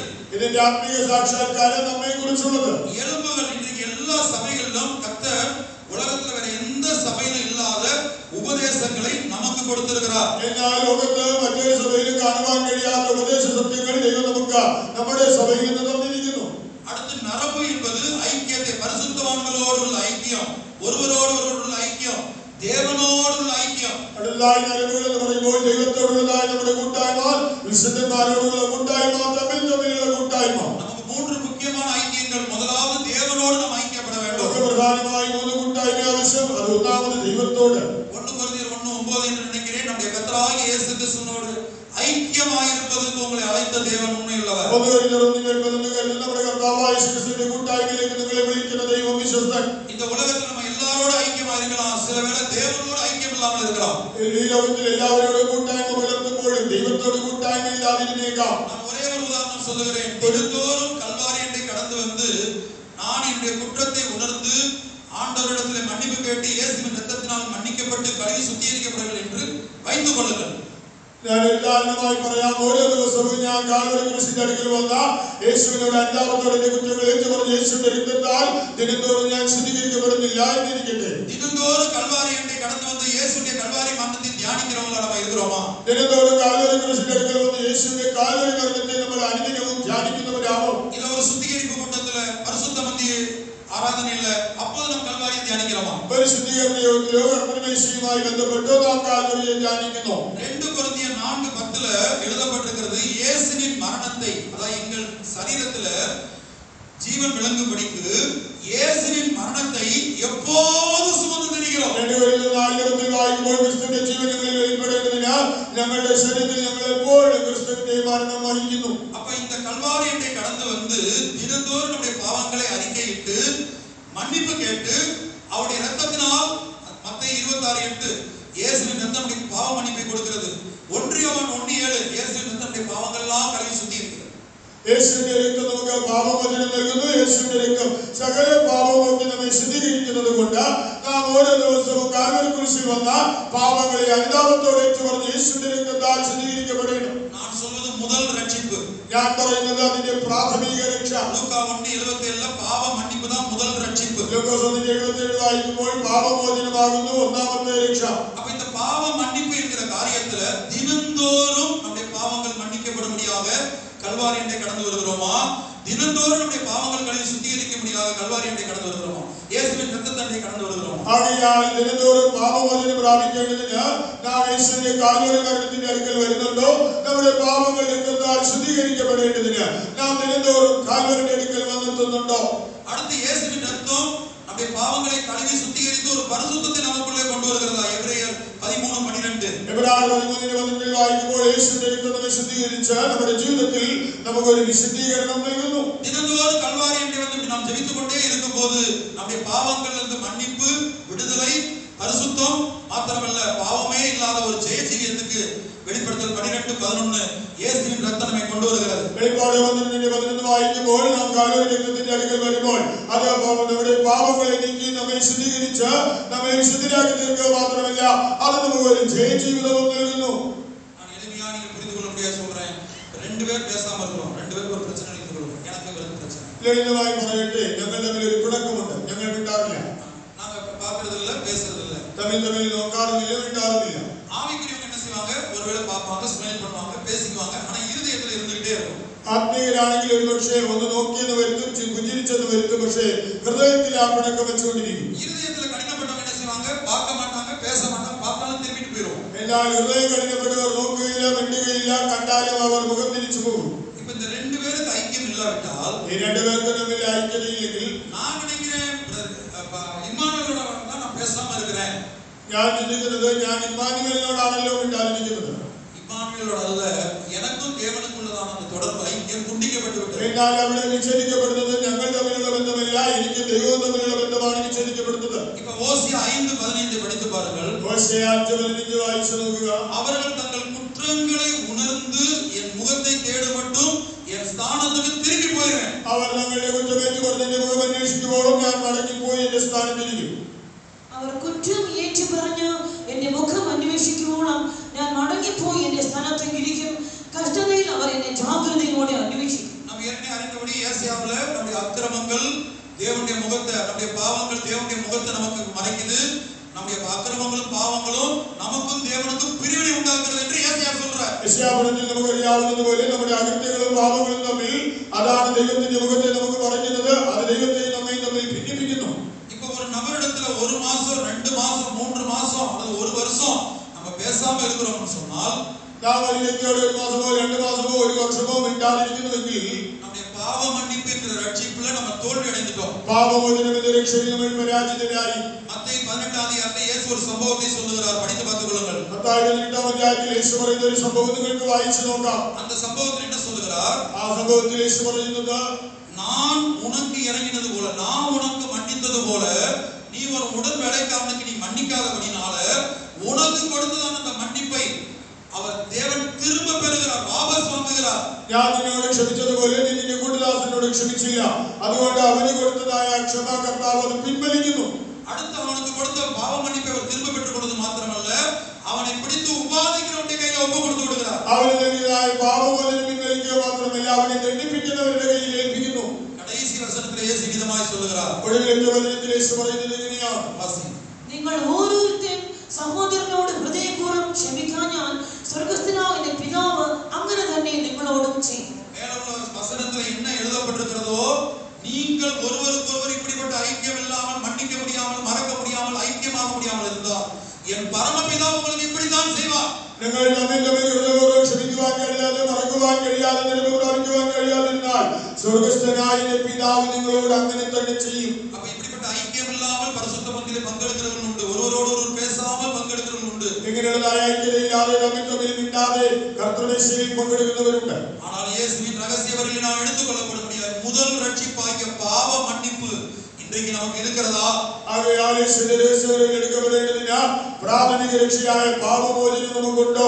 இல்ல அந்த பாவ மன்னிப்பை ஆண்டவர் திரும்ப பெற்றுக் கொண்டாரா? അല്ല, ആ പാപമോചനം കർത്താവ് പിൻവലിച്ചോ? அப்ப தேவனோடு நம்ம ஐக்கியம் உண்டாக வேண்டும். அதான் நாம் படிக்கிறோம், சகோதரனை பகைக்கிறவன் மனுஷ கொலைபாதகன், அவன் இருளிலிருந்து இருளில் நடக்கிறான். ദൈവത്തോട് നമുക്ക് ഐക്യമുണ്ടാകണമെങ്കിൽ നമ്മൾ എങ്ങനെയാണ് വായിക്കുന്നത്? സഹോദരനെ പകയ്ക്കുന്നവൻ കൊലപാതകനാണ്, അവൻ ഇരുട്ടിൽ നിന്ന് ഇരുട്ടിലേക്ക് നടക്കുന്നു. அப்ப நம்ம ஒவ்வொரு ரட்சிப்பையும் இந்த உலகத்துல எல்லாவற்றை பார்க்கிறோம் பெரிதாக என்ன வேண்டும்? ആകയാൽ നമുക്ക് ലഭിക്കുന്ന ഓരോ രക്ഷയെയും ഈ ലോകത്തിലുള്ള മറ്റെന്തിനേക്കാളും വിലമതിക്കണം. பழைய ஏற்பாட்டில் ஆபிரகாமை எடுத்துக்கொள்ளுங்கள். പഴയ നിയമത്തിലെ അബ്രഹാമിനെ നോക്കൂ. லோத்துக்கு அவனுக்கு பிரச்சனை உண்டான போது, ലോത്തിനും അവനും തമ്മിൽ ഒരു പ്രശ്നമുണ്ടായപ്പോൾ, மந்தை மேய்ப்பதற்கு முன்பாக ഇടയന്മാരുടെ മുൻപാകെ தகப்பன் ஸ்தானத்தில் இருக்கக்கூடிய ஆபிரகாமை അപ്പന്റെ സ്ഥാനത്തിരിക്കുന്ന അബ്രഹാമിനോട് லோத்து எதிர்த்து பேசி அந்த இடத்துக்காக, பொருளுக்காக, அந்த சோதோமுக்காக பிரிந்து போகிறான். ലോത്ത് എതിർത്ത് ആ സ്വതവിന് വേണ്ടി, സ്ഥാനത്തിന് വേണ്ടി, വസ്തുക്കൾക്ക് വേണ്ടി എതിർത്ത് പിരിഞ്ഞു പോകുന്നു. அப்படி பிரிந்து போன பிற்பாடு അങ്ങനെ അവൻ പിരിഞ്ഞു പോയതിനു ശേഷം லோத்துக்கு ஒரு பிரச்சனை உண்டானது. ലോത്തിന് ഒരു പ്രശ്നമുണ്ടായി. அவன் இருந்த தேசத்துல சத்துருக்களை யுத்தம் பண்ணி 5 ராஜாக்களை 4 ராஜாக்கள் ஜெயித்து தூக்கி கொண்டு போனார்கள். അവനായിരുന്ന ദേശത്തെ 4 രാജാക്കന്മാർ പിടിച്ചടക്കി 5 രാജാക്കന്മാരോടൊപ്പം തന്നെ പിടികൂടിക്കൊണ്ടുപോയി. அப்போது ஆபிரகாம் என்ன செய்தான்? അപ്പോൾ അബ്രഹാം ചെയ്തത്, எனக்கு எல்லாருக்கும் முன்பாக என்னை அவமானப்படுத்தினான். എല്ലാവരുടെ മുൻപാകെ അവൻ എന്നെ അവമതിച്ചു. அது வேலைக்காரன் முன்பாக அவமானப்படுத்தினான். എന്റെ ഭൃത്യന്മാരുടെ മുൻപാകെ എന്നെ അപമാനിച്ചു. கர்த்தர் அவனுக்கு ஒரு பாடத்தை கற்பித்து கொடுத்திருக்கிறார். ദൈവം അവനെ ഒരു പാഠം പഠിപ്പിച്ചു. அப்படி அவன் சொல்லவில்லை. അവൻ അങ്ങനെ പറയുന്നില്ല. அவன் வெறும் 318 பேரை கொண்டு, വേറെ 318 പേരെ കൂട്ടിക്കൊണ്ട് அந்த 5 ராஜாக்களால் ஜெயிக்க முடியாத 4 ராஜாக்களை ஜெயிக்க போகிறான். 5 രാജാക്കന്മാരെ കൊണ്ട് കഴിയാത്ത ആ 4 രാജാക്കന്മാരെ തോൽപ്പിക്കുവാൻ അവൻ പോയി. அப்ப அந்த 5 ராஜாக்களுடைய ஆவிக்கு அடுத்து நம்முடைய 5 புலன்கள், 5 രാജാക്കന്മാരുടെ ആത്മീകാർത്ഥം, നമ്മുടെ പഞ്ചേന്ദ്രിയങ്ങൾ. அந்த 4 ராஜாக்கள் பிசாசின் 4 கூட்டம். எபேசியர் 6:12. എഫേസ്യർ 6:12 കാണുന്ന പിശാചിന്റെ 4 ഗണങ്ങളാണ് ഈ 4 രാജാക്കന്മാർ. தினந்தோறும் இந்த பிசாசின் 4 வல்லமைகள் நம்முடைய 5 புலன்களோடு, நம்முடைய ஆவி, ஆத்மா, சரீரத்தோடு நாம் பூரணப்படாதபடி, வரிக்கு ஆயத்தப்படாதபடி போராடி கொண்டே இருக்கிறது. ദിവസം തോറും ഈ പിശാചിന്റെ 4 വിധമായ ശക്തികൾ നമ്മൾ പൂർണ്ണത പ്രാപിക്കാതെ കർത്താവിന്റെ വരയിൽ പോകാതിരിക്കേണ്ടതിനാൽ നമ്മുടെ പഞ്ചേന്ദ്രിയങ്ങളോട്, ശരീരത്തോട് പോരാടിക്കൊണ്ടിരിക്കുന്നു. ஆபிரகாம் 318 பேரை கொண்டு ஜெயித்தது போல நாமும் 318 பேரை கொண்டு ஜெயிக்க வேண்டும். അബ്രഹാം 318 പേരുമായി പോയി ജയിച്ചതുപോലെ നാമും ഈ 318 പേരുമായി ജയിക്കണം. அந்த 318 என்பது அப்போஸ்தல உபதேசம். 3 + 1 + 8 = 12. அப்போஸ்தல உபதேசம். ആ 318 എന്ന് പറയുന്നത് 3 1 8 കൂടി ചേർത്താൽ 12. അത് അപ്പോസ്തലിക ഉപദേശത്തെ കാണിക്കുന്നു. அப்போஸ்தல உபதேசத்துல மேன்மையான, பிரதானமான, மிக முக்கியமான உபதேசம் ஒப்புரவாக்குதலின் ஊழியம், ஒப்புரவாக்குதலின் உபதேசம். അപ്പോസ്തലിക ഉപദേശത്തിൽ ഏറ്റവും പ്രധാനപ്പെട്ടതായ, ഏറ്റവും വിലമതിക്കപ്പെട്ടതായ ഉപദേശം എന്നത് നിരപ്പിന്റെ ശുശ്രൂഷയും ഉപദേശവുമാണ്. ஒருத்தர் செய்யற பாவங்களை மன்னிப்பது மாத்திரமல்ல, அவங்க என்ன செஞ்சாங்கன்னு தெரியாத அளவுக்கு மறந்து விடுவது. ഒരാൾ ചെയ്തതായ പാപങ്ങൾ ക്ഷമിക്കുക മാത്രമല്ല, പിന്നീട് അവർ എന്ത് ചെയ്തു എന്നറിയാതെ വേണം അതിനെ മറന്നു കളയുക. மன்னித்து மறப்பதுதான் ஒப்புரவாக்குதலின் உபதேசம். ക്ഷമിച്ചു മറക്കുക എന്നുള്ളതാണ് നിരപ്പിന്റെ ഉപദേശം. இப்ப பாருங்க, இந்த காரியத்தை அவன் செய்த போது மெல்கிசேதேக் ஆகிய ஆவியானவர் அந்த ஆபிரகாமுக்கு அப்பமும் ரசமும் கொண்டு வந்து கொடுக்கிறார், நேரடியாக வந்து கொடுக்கிறார். ഈ കാര്യങ്ങൾ അവൻ ചെയ്തപ്പോൾ മെൽക്കിസേദെക്ക് എന്ന പരിശുദ്ധാത്മാവ് നേരിട്ട് പ്രത്യക്ഷനായി അവന് അപ്പവും വീഞ്ഞും നൽകി. காலையில பிரசங்கத்தில் அப்பச்சன் சொன்னார். രാവിലെ പ്രസംഗത്തിൽ അപ്പച്ചൻ പറഞ്ഞു, ஆதியாகமம் 15:1 ஆபிரகாமுக்கு கர்த்தர் கொடுத்த அந்த வாக்குத்தத்தத்தை சொன்னார். വെളിപ്പെടുത്തൽ 11 അബ്രഹാമിനെ ദൈവം നൽകിയ വാഗ്ദത്തങ്ങൾ പറഞ്ഞു. நீங்க கவனமாய் பாருங்கள். നിങ്ങൾ ശ്രദ്ധിക്കുക. அந்த 14ஆம் அதிகாரத்துல 14ஆம் അധ്യായത്തിൽ 5 ராஜாக்களால் ஜெயிக்க முடியாத 4 ராஜாக்களை வெறும் 312 பேரை கொண்டு ஜெயிக்கிறான். 5 രാജാക്കന്മാർക്ക് തോൽപ്പിക്കുവാൻ കഴിയാതിരുന്ന 4 രാജാക്കന്മാരെ വെറും 318 പേരുമായി പോയി ജയിച്ചു. அதுல அவனுக்கு சந்தோஷம் இல்ல. അതിൽ അവന് സന്തോഷമില്ല.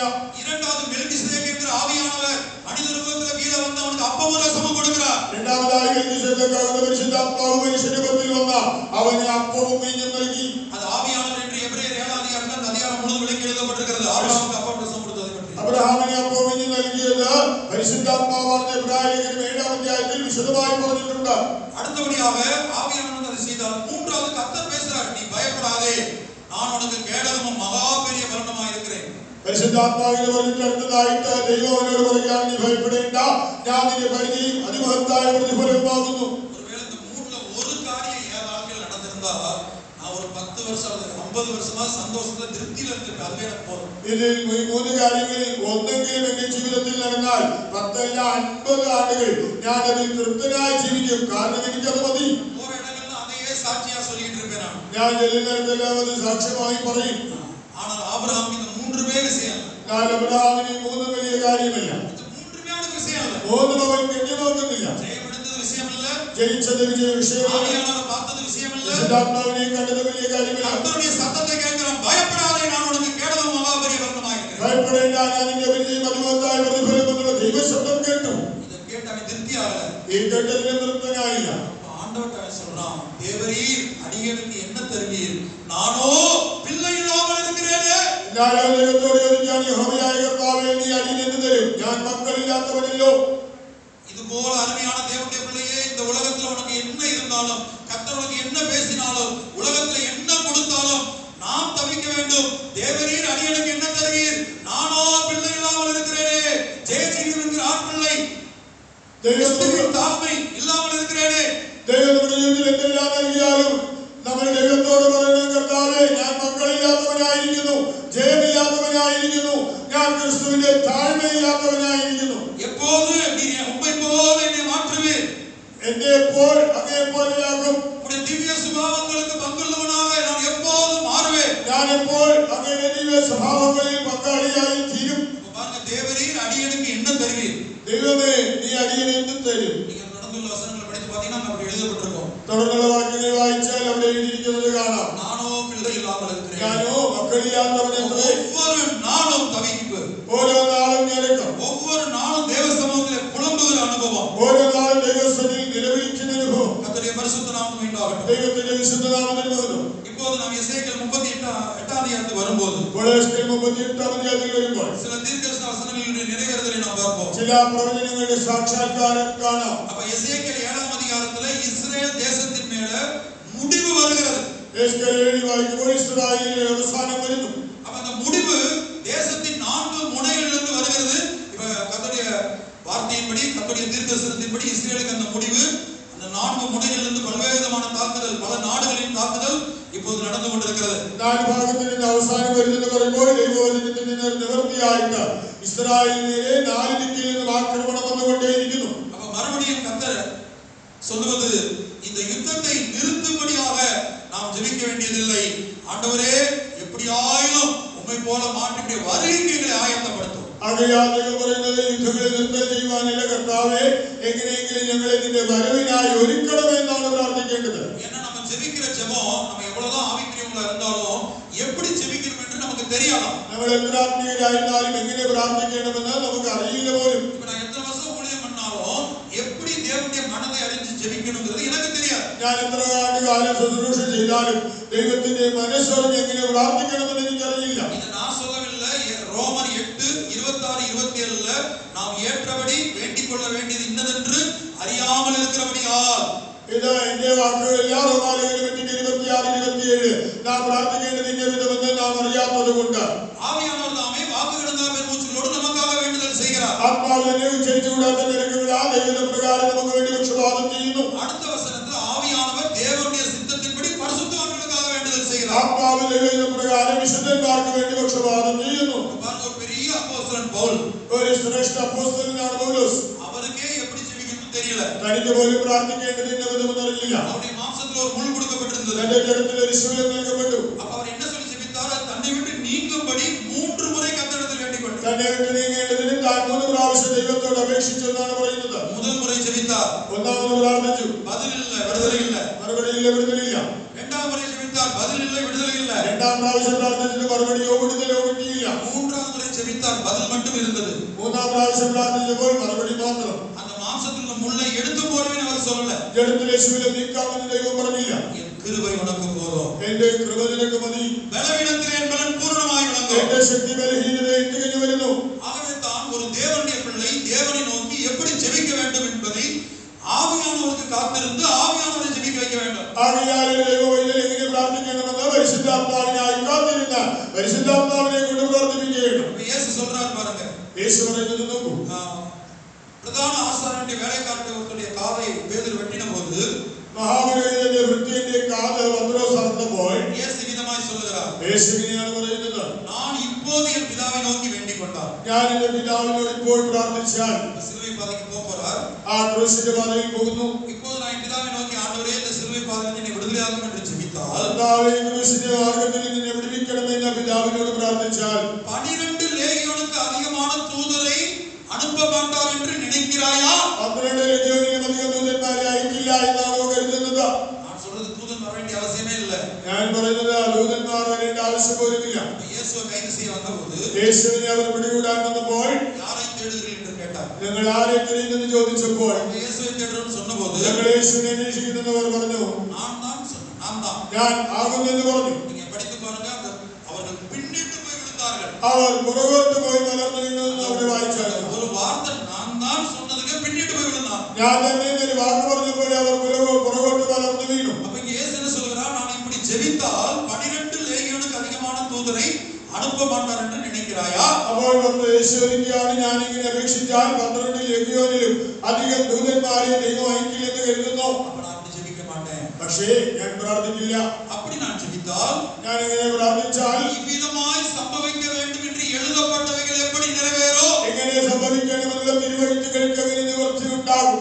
அப்ப இயேசு கிறிஸ்து இந்த பாதையில் போக வேண்டும் என்று எழுதப்பட்டிருக்கிறது. യേശു ക്രിസ്തു പാതയിൽ പോകണമെന്ന് എഴുതപ്പെട്ടിരിക്കുന്നു. மனுஷகுமாரன் தம்மை குறித்து எழுதியிருக்கிறபடியே போகிறார். മനുഷ്യപുത്രൻ തന്നെ കുറിച്ച് എഴുതിയിരിക്കുന്നവണ്ണം പോകുന്നു. அதுபோல இந்த யுத்தங்கள் நடைபெற வேண்டும். അതുപോലെ തന്നെ യുദ്ധങ്ങളും നടന്നേ മതിയാകും. கொள்ளை நோய்கள் வர வேண்டும். മഹാമാരികൾ വരെ இதெல்லாம் நிறைவேறிக் கொண்டிருக்கிறது. ഇതെല്ലാം ഇന്ന് നിറവേറുന്നു. அப்ப நீங்கள் சபை பூரணப்படும்படியாக தேவ ஜனங்களும் தேவ ஊழியர்களும் உம்மை போல மாற்றப்பட்டு வரிக்கு ஆயத்தப்படணும் அது ஜெபிக்கும் போது ആകയാൽ സഭ പൂർണ്ണത പ്രാപിക്കേണ്ടതിന് ദൈവജനവും ശുശ്രൂഷകരും കർത്താവിനെ പോലെയായി അവന്റെ വരവിനായി ഒരുങ്ങണമെന്ന് നിങ്ങൾ പ്രാർത്ഥിക്കുമ്പോൾ அப்ப ஆவியானவர் என்ன செய்கிறார்? ദൈവാത്മാവ് ചെയ്യുന്നത് நம்முடைய பூர்ணத்துக்காக அந்த அக்கிரமக்காரனுடைய வருகையை தடை செய்கிற ஆவியானவர் தடை செய்கிறார். നമ്മുടെ പൂർണ്ണതയ്ക്കായിട്ട് അധർമ്മമൂർത്തിയുടെ പ്രത്യക്ഷതയെ തടുക്കുന്ന പരിശുദ്ധാത്മാവ് തടസ്സം ചെയ്യും. அப்ப மறுபக்கம் என்ன நடக்குது? മറുഭാഗത്ത് എന്ത് സംഭവിക്കുന്നു? நாம் யுத்தத்தை நிறுத்தும் என்று ஜெபிக்காமலே அந்த யுத்தம் நீண்டு கொண்டே போகிறது. യുദ്ധങ്ങളിൽ നിർത്തണമെന്ന് പ്രാർത്ഥിക്കാതെ തന്നെ യുദ്ധങ്ങൾ ജയിക്കുന്നു. நாம் பூர்ணப்படுவதற்காக ஆண்டவர் என்ன செய்கிறார்? அந்த யுத்தத்தை நீட்டிக் கொண்டே இருக்கிறார். നമ്മുടെ പൂർണ്ണതയ്ക്കായിട്ട് ദൈവം ആ യുദ്ധത്തെ ദീർഘിപ്പിക്കുന്നു. இனி எசேக்கியேல் 38 அதிகாரத்துக்கு நான் வரும்போது എസേക്കിയേൽ 38 വരുമ്പോൾ அங்கே சொல்லப்பட்டிருக்கிற 3ஆம் உலக மகா யுத்தம் யார் யாருக்கு நடைபெறும், எங்கே நடைபெறும், அதனுடைய முடிவு என்ன, இவையெல்லாம் தெளிவாக தீர்க்கதரிசனமாக எழுதப்பட்டிருக்கு. நீங்க பலமுறை அதை கேள்விப்பட்டிருக்கலாம். ஆனா இப்போது நம்முடைய கண்களுக்கு முன்பாக அது நடந்து கொண்டிருக்கிறது. ആ മൂന്നാം ലോക മഹായുദ്ധം എവിടെ നടക്കും, ആർ തമ്മിൽ നടക്കും, അത് എങ്ങനെ നടക്കുമെന്ന് അവിടെ എഴുതിയിരിക്കുന്നു. നിങ്ങൾ പല പ്രാവശ്യം കേട്ടിരിക്കാം. എന്നാൽ ഇന്ന് നമ്മുടെ കൺമുൻപാകെ അത് നടക്കുന്നത് കാണാം. அதை நான் சொன்னது போல 17 வருடங்களுக்கு முன்பாக பெலிஸ்தியாவே கர்த்தருடைய வார்த்தை உனக்கு விரோதமாய் இருக்கிறது, உன்னில் குடி இல்லாதபடிக்கு அழிப்பேன். செப்பனியா 2:5, ஏசாயா 14:31, பள்ளிப்பாடுல 17 வருடத்துக்கு முன்பாக சொல்லப்பட்டது. அன்றைக்கு வெறும் செய்தி. இன்றைக்கு இந்த 17 வருடத்துக்குள்ளாக இன்றைக்குள்ள திருவிழா வேத பாடப்பட்டதில் இருக்கிற தேவ ஜனங்கள் வாலிபர்கள் நோக்கி பாருங்கள் இஸ்ரேல் தேசத்தை, பலஸ்தீனாவை நோக்கி பாருங்கள். യശയ്യാവ് 4:31, സെഫന്യാവ് 2:5. 17 വർഷങ്ങൾക്ക് മുൻപ് പള്ളിപ്പാട് പ്രസംഗിച്ചപ്പോൾ അത് നമുക്കൊരു വെറും വാർത്തയായിരുന്നു. എന്നാൽ ഇന്ന് യൗവനക്കാരെ, നിങ്ങൾ ഇസ്രായേലിനെ പലസ്തീൻ ദേശത്തെ ഇപ്പോൾ ഒന്ന് നോക്കൂ.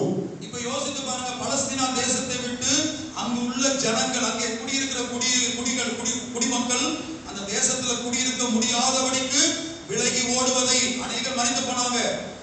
பலர் இருக்கக்கூடிய ஜனங்கள் அங்கே இருக்க முடியாது என்று அந்த தேசத்தை விட்டு ஓடிக்கொண்டிருக்கிறார்கள். குடியில்லாத பட்டணமாக நம்முடைய நாட்களில் நம்முடைய கண்களுக்கு முன்பாக செப்பனியா 2:5 நிறைவேறிக் கொண்டிருக்கிறது. പലസ്തീൻ ദേശത്തുള്ളതായ അനേകർ കൊല്ലപ്പെട്ട് പലരും അവിടെ ജീവിക്കുവാൻ കഴിയാത്ത സാഹചര്യത്തിൽ ആ ദേശത്തിൽ നിന്ന് പലായനം ചെയ്യുമ്പോൾ നമ്മുടെ കണ്ണുകൾക്ക് മുൻപാകെ സെഫന്യാവ് 2:5 നിറവേറുന്നു. ഞാൻ നിന്നെ നീ വാസികളില്ലാതെ വണ്ണം ശൂന്യമാക്കും. ഇനി എസേക്കിയേൽ 38 അധികാരം 5 முதல் 3 வசனங்களை வாசிக்கும் போது എസേക്കിയേൽ 38 1, 2, 3 വാക്യങ്ങൾ വായിക്കുമ്പോൾ நீங்கள் வாசிக்கிற சமயம் இல்ல, நீங்க பார்த்துக் கொள்ளுங்க. വായിക്കാൻ നേരമില്ല, നിങ്ങൾ നോക്കുക. அதாவது அங்கே ரோஸ் தேசம் என்று படிக்கிறோம். மலையாளத்துல இருக்குது, தமிழ் வேதத்திலும் ஆங்கிலத்திலும் இல்ல. അവിടെ ലൂസ് എന്ന ദേശത്തെ കാണാൻ, അത് ഇംഗ്ലീഷിലും തമിഴിലും ഇല്ല. ஆனால் മലയാളത്തിലും കന്നഡത്തിലും തെലുങ്കിലും மூல பாஷையிலும் ரோஸ் என்கிற வார்த்தை இருக்கிறது. എന്നാൽ മലയാളത്തിലും കന്നഡയിലും തെലുങ്കിലും മൂലഭാഷയിലെല്ലാം ലോസ് എന്നതായി പേരുണ്ട്. உங்கள் கரத்துல கொடுத்திருக்கிற படத்துல நீங்க 2 நோட்டீஸ் நீங்க கொடுத்திருப்பாங்க. அதுல 7 தலைகளுள்ள மிருகத்தை பற்றிய நோட்டீஸ் எடுத்துக்கணும். அந்த நோட்டீஸை பாருங்க. അത് നിങ്ങൾക്ക് 2 ചിത്രങ്ങൾ നൽകിയിട്ടുണ്ട്. അതിൽ 7 തലയുള്ള മൃഗമുള്ളതിന്റെ ചിത്രമുള്ളതായ ആ പേപ്പർ നോട്ടീസ് നോക്കുക. വെളിപ്പെടുത്തൽ വിശേഷം 13 അധികാരത്തിൽ യോവാൻ அந்த மிருகத்தை தரிசனமாய் காண்கிறார். വെളിപ്പാട് 13 അധ്യായത്തിൽ യോഹന്നാൻ ആ മൃഗത്തെ ദർശനത്തിൽ കാണുന്നു. அந்த மிருகம் வந்து பார்வைக்கு வந்து சிறுத்தையை போல இருந்தது. ആ മൃഗം കാഴ്ചയ്ക്ക് ഒരു പുള്ളിപ്പുലിയെ പോലെയായിരുന്നു. അതിന്റെ മുഖം വായ് സിംഹത്തെ പോലെ ഇരുന്നത്. അതിന്റെ മുഖവും വായും സിംഹത്തെ പോലെ, കാലുകൾ കരടിയെ പോലെ ഇരുന്നത്. കാലുകൾ കരടിയെ പോലെ. അപ്പോൾ ഒരേ ശരീരം, ഒരൊറ്റ ശരീരമാണെങ്കിൽ 3 വ്യത്യാസமான மிருகங்கள். 3 വ്യത്യസ്ത മൃഗങ്ങൾ. இந்த 3 மிருகங்களும் இயற்கையாக ஒன்றுக்கொன்று சேரவே சேராது. ഈ 3 മൃഗങ്ങൾ സ്വാഭാവികമായിട്ട് ഒരിക്കലും തമ്മിൽ ചേരില്ല. அப்ப அந்த ஒன்று சேராத இந்த மிருகம் ஒரே சரீரத்தில் காண்கிறார். ആകയാൽ പരസ്പരം ഒരിക്കലും ചേരാത്തതായ മൃഗങ്ങൾ ഒരേ ശരീരത്തിൽ കാണപ്പെടുന്നു. இதனுடைய அர்த்தம் என்ன? എന്താണ് ഇതിന്റെ അർത്ഥം? மிருகத்துக்கு ஒரு அர்த்தம் இருக்கிறது. 3 மிருகங்களுக்கு ஒரு அர்த்தம் இருக்கிறது. ഈ 3 മൃഗങ്ങൾക്ക് ഒരു അർത്ഥമുണ്ട്. அதை இப்போது பார்க்கலாம். അത് നോക്കാം. முதலாவது எசேக்கியேல் 38 அதிகாரத்துல ரோஸ் என்று படிக்கிறோம். ரஷ்யாவுடைய பழைய பெயர். ഒന്നാമതായിട്ട് എസേക്കിയേൽ 38 അധ്യായത്തിൽ ലോസ് എന്ന് കാണാം. അത് റഷ്യയുടെ പഴയ പേര്. உங்க கையில் உள்ள படத்துல இங்கிலீஷ்ல எல்லாமே டீடைலா எழுதப்பட்டிருக்கு. നിങ്ങളുടെ കൈകളിലുള്ള ചാർട്ടുകളിൽ ഇംഗ്ലീഷിൽ വിശദമായി എഴുതിയിട്ടുണ്ട്. அப்ப அந்த ரோஸ் தேசத்தோடு மேசேக் தூபால் என்று படிக்கிறோம். மேசேக் என்பது இன்றைக்குள்ள மாஸ்கோவுடைய பழைய பெயர். தூபால் என்பது டுபாஸ்கோவுடைய பழைய பெயர். റോസിന്റെ കൂടെ മേശക്ക് തൂബൽ എന്ന് കാണാം. അത് മോസ്കോയുടെ പഴയ പേരും ഇന്നത്തെ ടുബോസ്കിന്റെയും പഴയ പേരും. இனி 5ஆம் வசனத்தில் நீங்கள் வரும்போது 5ആം വാക്യത്തിൽ വരുമ്പോൾ பெர்சியா என்று படிக்கிறோம். അവിടെ പാർസി ദേശം എന്ന് കാണാം. 1900 அதிலே கொடுக்கப்பட்டிருக்கு. உங்கள் கடத்தில் உள்ள படத்துல கொடுக்கப்பட்டிருக்கு. 1935ஆம் ஆண்டு தான் பெர்சியா என்கிற பெயர் மாறி ஈரான் என்கிற பெயர் வந்தது. നിങ്ങൾക്കറിയാം, നിങ്ങൾക്ക് ആ ചിത്രത്തിൽ നൽകിയിട്ടുണ്ട്. 1935 പേർഷ്യ എന്ന പേര് മാറ്റിയിട്ട് ഇറാൻ എന്ന പേരിട്ടത്. அப்ப இந்த பெர்சியா யாருன்னு கேட்டால் இந்த மிருகத்தினுடைய 4வது தலை தான் பெர்சியா. ആകയാൽ ഇവിടെ പേർഷ്യ എന്ന് പറയുമ്പോൾ ഈ മൃഗത്തിന്റെ 4ാമത്തെ തലയാണ് പേർഷ്യ. வெளிப்படுத்தின விசேஷம் 17 அதிகாரம் 9-10 வசனங்கள் வரும்போது വെളിപ്പാട് 17-10 വാക്യങ്ങൾ വായിച്ചാൽ முதலாவது இந்த 7 தலைகளுக்கு கொடுக்கப்பட்ட முதல் விளக்கம் அந்த 7 தலைகளும் 7 மலைகளா. ഈ 7 തലകൾക്ക് ആദ്യം നൽകിയ വ്യാഖ്യാനം ഇത് 7 മലകളാകുന്നു. அந்த படத்துக்கு கீழே 2ஆம் கட்டத்துல பாருங்க. അതിനെ താഴെ 2ആം ഭാഗത്ത് കാണുമ്പോൾ இந்த உலகத்திலே 7 மலைகள் மேல் இருக்கக்கூடிய ஒரே பட்டணம் ரோம் பட்டணம். 7 മലയിൽ പണിയപ്പെട്ടിരിക്കുന്ന ഒരേ ഒരു പട്ടണം എന്നത് ലോകത്തിൽ റോമാ നഗരം മാത്രം. செயற்கைக்கோள் எடுத்ததான உண்மையான படங்களை நீங்க இங்க பாக்குறீங்க. ഉപഗ്രഹ ചിത്രമാണ് നമ്മൾ അവിടെ കാണുന്നത്. இப்ப 7 மலைகள் மேல் அந்த மலைகள் பேர் அங்க கொடுக்கப்பட்டிருக்கு. உங்க கடத்துல உள்ள படத்துல அந்த மலைகளுடைய பேர் கொடுக்கப்பட்டிருக்கு. നിങ്ങളുടെ കയ്യിലുള്ളതായ ചിത്രത്തിൽ 7 മലകളുടെയും പേരുണ്ട്. அந்த 7 மலைகள் மேல் ரோம் பட்டணம் எப்படி இருக்குங்கிற உண்மை படத்தை நம்ம இங்க பார்க்கிறோம். ആ 7 മലകളുടെ മേൽ റോമാ നഗരം സ്ഥാപിക്കപ്പെട്ടിരിക്കുന്നതായ ഉപഗ്രഹ ചിത്രം, യഥാർത്ഥ ചിത്രം കാണാം. இதை கர்த்தர் யோவானுக்கு சொல்லி கொடுக்கிறார். வெளிப்படுத்தல் 17-9-10 வசனங்கள். വെളിപ്പാട് 17-9-10 വാക്യങ്ങളിൽ ദൈവം യോഹന്നാനിന് പറഞ്ഞു കൊടുക്കുന്നു. இந்த மிருகத்தின் 7 தலைகள் 7 மலைகளாம். മൃഗത്തിന്റെ 7 തലകൾ 7 മലകളാകുന്നു. அந்த 7 மலைகளை 7 ராஜாக்கள். 7 മലയും 7 രാജാക്കന്മാരും. அப்ப 7 சாம்ராஜ்யங்களை இது காட்டுகிறது. അത് 7 സാമ്രാജ്യത്തെ കാണിക്കുന്നു. முதல் தலை எகிப்து, ഒന്നാമത്തെ തല ഈജിപ്ത്, இரண்டாவது அசீரியா, രണ്ടാമത്തേത് അശൂർ, மூன்றாவது பாபிலோன், മൂന്നാമത് ബാബിലോൺ, நான்காவது மேதியா பெர்சியா, നാലാമത് മേദ്യ പാർസ്യസ്, ஐந்தாவது கிரேக்கு, അഞ്ചാമതായി യവന സാമ്രാജ്യം, ஆறாவது ரோம், ആറാമത് റോം, ஏழாவது இனிமேல் எழுத போகிற இயேசுவின் ரகசிய பிற்பாடு மறுபடியும் மூன்றாம் உலக மகா யுத்தத்துக்கு பிற்பாடு எழும்ப போகிற ரோம். യേശുവിന്റെ ശേഷമായി മൂന്നാം ലോക മഹായുദ്ധാനന്തരം വരുവാൻ പോകുന്ന അടുത്ത റോമിനെയാണ് ഇത് കാണിക്കുന്നത്. கர்த்தருடைய பரிசுத்த நாமம் உண்டாகட்டும். കർത്താവിന്റെ വിശുദ്ധ നാമത്തിൽ മഹത്വം. ஆகவே இந்த பெர்சியா என்பது இன்றைக்குள்ள ஈரானை காட்டுகிறது. ആകയാൽ പാർസി എന്നത് ഇന്നത്തെ ഇറാൻ. அப்ப ஈரானுடைய கடந்த காலத்திலே காணப்பட்ட அதிபரை குறித்து நீங்கள் விசாரித்து பாருங்க, சர்ச் பண்ணி பாருங்க. அவர் மிகவும் யுத்த தந்திரி, மிகவும் ஞானம் படைத்தவர். யுத்தங்களை வகுக்கக்கூடியதுல மிகச் சிறந்த ஒரு ஆளுமை அவர். ഇറാന്റെ പ്രസിഡന്റിനെ കുറിച്ച് നിങ്ങൾ സെർച്ച് ചെയ്താൽ അറിയാം, താൻ വളരെ യുദ്ധ നൈപുണ്യമുള്ളവനാണ്, യുദ്ധതന്ത്രജ്ഞനാണ്. താൻ യുദ്ധത്തിന്റെ കാര്യങ്ങളിൽ എല്ലാവരും വിദഗ്ധനായിരുന്നു.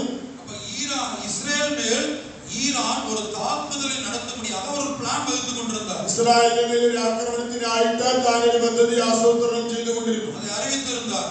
താൻ അത് പ്രഖ്യാപിച്ചിരുന്നു. அந்த நேரத்துல தான் அவர் ஒரு இடத்துக்கு டிராவல் பண்ணி போன போது அவருடைய ஹெலிகாப்டர் விபத்துல சிக்கி மரித்தார். അപ്പോഴാണ് താൻ യാത്ര ചെയ്യുമ്പോൾ ഹെലികോപ്റ്റർ അപകടത്തിൽപ്പെട്ട് താൻ മരിച്ചത്. கர்த்தருடைய பரிசுத்த நாமம் உண்டாகட்டும். ദൈവത്തിന്റെ വിശുദ്ധ നാമത്തിൽ മഹത്വം. அப்ப தொடர்ந்து தேவ ஜனங்கள் ஜெபிக்கிறவர்களாய் மாறும்போது கர்த்தர் சொன்னார், அன்றைக்கு அவர் மரித்தபோது அந்த ஈரான் தலைவரை அவர் உயிரோடு இருந்திருந்தால் யுத்தம் பண்ணி ஒரு நாடு அவர் அடித்தது என்று வைத்துக் கொள்ளுங்க, அது நிமித்தமாக முழு உலகத்திலும் ஒரு பெரிய யுத்தம் நடந்திருக்கும். താൻ എന്ന അപകടത്തിൽ മരിച്ച രാത്രി ദൈവം പറഞ്ഞു, താൻ ജീവിച്ചിരുന്ന ഒരു ആക്രമണം നടത്തിയിരുന്നുവെങ്കിൽ അതിന്റെ ഫലമായിട്ട് മുഴുവൻ യുദ്ധം വ്യാപിച്ചിരിക്കുന്ന വലിയ നാശമുണ്ടാകും. இஸ்ரேலோ அல்லது வேற எந்த நாடுகளோ யுத்தம் பண்ணி அந்த தலைவரை அடித்திருந்தால், ഇസ്രായേലോ മറ്റേതെങ്കിലും രാജ്യമോ ഒരു യുദ്ധത്തിൽ ആക്രമിച്ചാൽ അദ്ദേഹത്തെ കൊലപ്പെടുത്തിയിരുന്നതെങ്കിൽ அதுவே மூன்றாம் உலக மகாயுத்தமாய் மாறியிருக்கும். അത് തന്നെ ഒരു മൂന്നാം ലോക മഹായുദ്ധമായി മാറിയേനെ.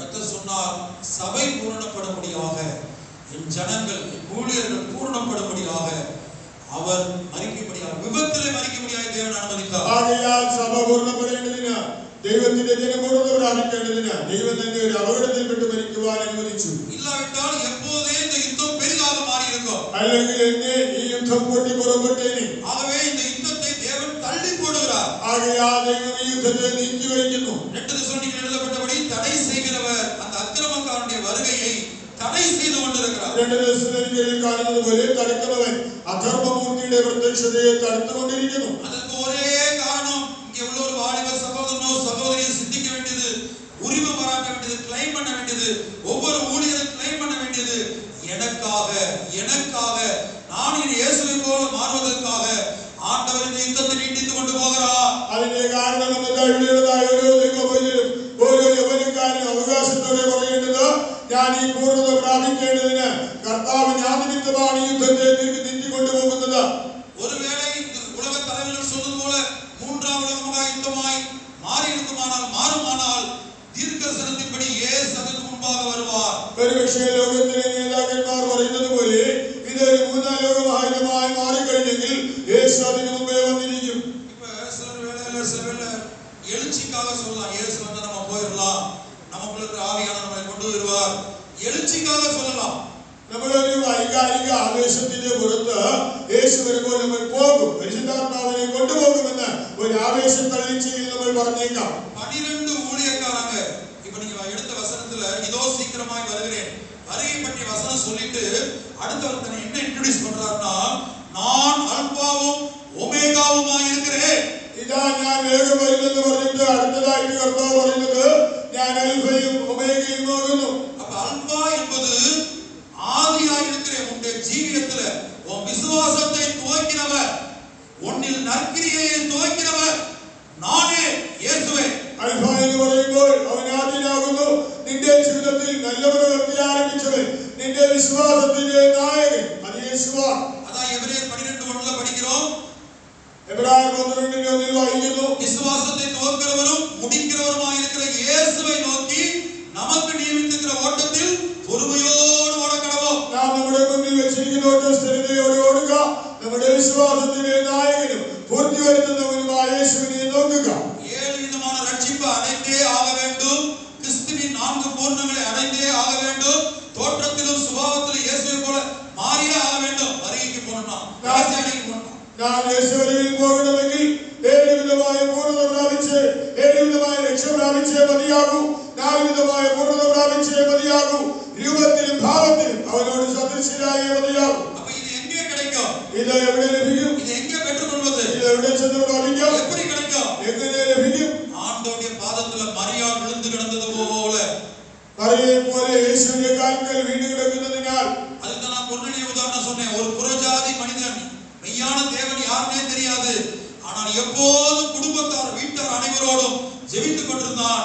அவன் பல ரட்சிப்புகளை அந்த ஜெபத்தின் மூலமாய் பெற்றுக்கொண்டான்.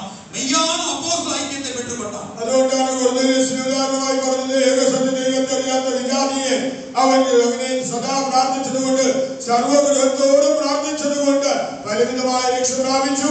യഥാർത്ഥ അപ്പോസ്തലിക ഉപദേശം സത്യം പ്രാപിച്ചു. ஆகவே இயேசு சொல்கிறார், மனுஷகுமாரன் முன்பாக நிற்க பாத்திரவான்களாய் எண்ணப்படுவதற்கு எப்போதும் ஜெபம் பண்ணி விழித்திருங்கள். நம்ம ஜெபமே பண்ணல, அதிக ஜெபத்திலே நமக்குள்ள இல்ல, நம்ம ஜெபிக்கிற நேரம் மிக மிக குறைவு. அப்படின்னா வரியில போக முடியாது. അതുകൊണ്ടാണ് യേശു പറഞ്ഞത്, എല്ലായ്പ്പോഴും നിങ്ങൾ ഉണർന്നും പ്രാർത്ഥിച്ചുകൊണ്ടിരിപ്പിൻ. എന്നാൽ നമ്മുടെ പ്രാർത്ഥന കുറവാണെങ്കിൽ, നമ്മൾക്ക് പ്രാർത്ഥന ഇല്ലാതെ ഇരിക്കുന്നുവെങ്കിൽ നാം കർത്താവിന്റെ വരവിൽ പോവുകയില്ല. இப்ப நான் ஒரு பிரசங்கத்துல சொல்றேன், நீங்க வரியில போயிடலாம் அப்படின்னு ஒரு பாஸ்டர் சொல்றதுனால நீங்க வரியில போக முடியாது. ഞാനൊരു പാസ്റ്റർ എന്ന നിലയിൽ നിങ്ങളെല്ലാം കർത്താവിന്റെ വരവിൽ പോകുമെന്ന് ഞാൻ പറഞ്ഞാലും നിങ്ങൾ പോവുകയില്ല. நானே போவேன்னு தெரியாது, പറയുന്ന ഞാൻ തന്നെ പോകുമെന്ന് ഉറപ്പില്ല. ஏன்னா இயேசு வரும்போது அவரை போல நான் மாறினாதான் நான் போக முடியும். எனக்கு நல்லா தெரியும், எனக்கு நல்ல நிச்சயம் உண்டு. இயேசு வரும்போது நாம் அவரை போல மாறினா, ஒருவேளை இன்றைக்கு வரான்னு வச்சுக்கோங்க, இன்றைக்கு வரான்னு வச்சுக்கோங்க, நான் கைவிடப்பட்டிருப்பேன். എനിക്ക് നല്ല നിശ്ചയം ഉറപ്പുമുണ്ട്. ഞാൻ കർത്താവ് യേശുവിനോട് അനുരൂപനായി മാറിയെങ്കിൽ മാത്രമേ അവന്റെ വരവിൽ ഞാൻ പോകൂ.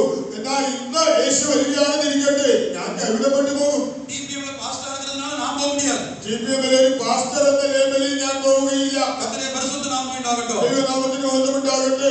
ஏன்னா இயேசு என்ன பிரசங்கித்தார் பாருங்க. യേശു എന്താണ് പ്രസംഗിച്ചതെന്ന് നോക്കൂ. நான் சொல்வதெல்லாம் இயேசுவுடைய பிரசங்கம். ഞാൻ പറയുന്നതെല്ലാം യേശുവിന്റെ പ്രസംഗം. லூக்கா 17:34, ലൂക്കോസ് 17:34, 34 லிருந்து 37 வரை 34 മുതൽ 37 വരെ படுக்கையில் படுத்துக்கிற ரெண்டு பேரில் ஒருவன் ஏற்றுக்கொள்ளப்படுவான், ஒருவன் கைவிடப்படுவான். രണ്ടുപേർ കിടക്കയിലായിരിക്കുമ്പോൾ ഒരാൾ എടുക്കപ്പെടും, മറ്റൊരാൾ കൈവിടപ്പെടും. அப்ப ஒரு படுக்கையில யார் படுத்திருப்பா? ஒரு குடும்பத்தை சேர்ந்தவர்கள். ആ കിടക്കയിൽ എന്ന് പറയുമ്പോൾ ഒരു കുടുംബാംഗങ്ങളാണല്ലോ. ஒரு குடும்பத்தில் உள்ளவங்க ஒரு படுக்கையில படுத்திருக்க முடியும். தாத்தா, பேர பிள்ளை, அல்லது கணவன், மனைவி, தாய், பிள்ளை, ரெண்டு சகோதரர்கள், அப்படி ஒரு குடும்பத்தை சேர்ந்தவங்க தான் ஒரு படுக்கையில படுத்திருக்க முடியும். ഒരു കുടുംബത്തിൽ എന്ന് പറയുമ്പോൾ അപ്പൂപ്പനും കൊച്ചുമക്കളുമോ അല്ലെങ്കിൽ ഭാര്യ ഭർത്താവോ സഹോദരങ്ങളോ ഇവരായിരിക്കും ഒരേ കിടക്കയിലായിരിക്കുക. மத்தேயு 7ஆம் அதிகாரத்தை எடுத்துக்கணும். அடுத்து இயேசுவின் பிரசங்கம். യേശുവിന്റെ അടുത്ത പ്രസംഗം മത്തായി 7. அங்கே சொல்லுவது 4 கூட்டத்தார், ஊழியம் பண்றவங்க, யார் எப்போதும் கர்த்தாவே கர்த்தாவேன்னு ஜெபிக்கிறவங்க, தீர்க்கதரிசனம் சொன்னவங்க, பிசாசுகளை துரத்தினவங்க, அற்புதங்கள் அடையாளங்கள் செய்தவங்க, இவங்க எல்லாத்தையும் இயேசுவின் நாமத்தில் அவங்க செஞ்சாங்க.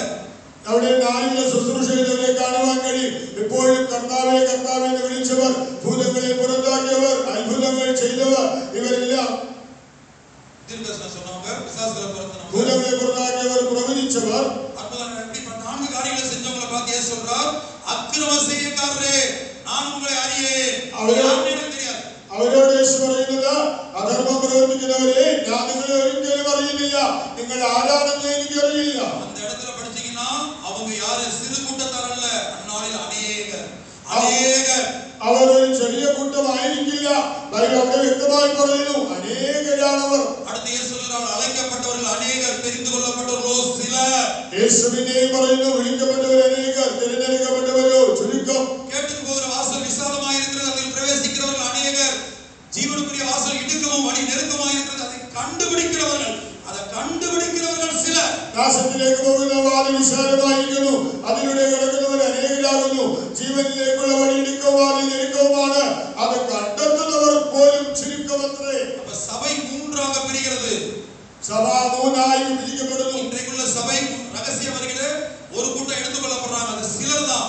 அதை கற்புள்ள கன்னிகை என்று படிக்கிறோம். ഏകനായ സഭയിൽ ഒരു കൂട്ടർ, അവർ ചുരുക്കം ചിലരാണ്, കർത്താവിന്റെ വരവിൽ എടുക്കപ്പെടുന്നു, അത് നിർമ്മല കന്യക.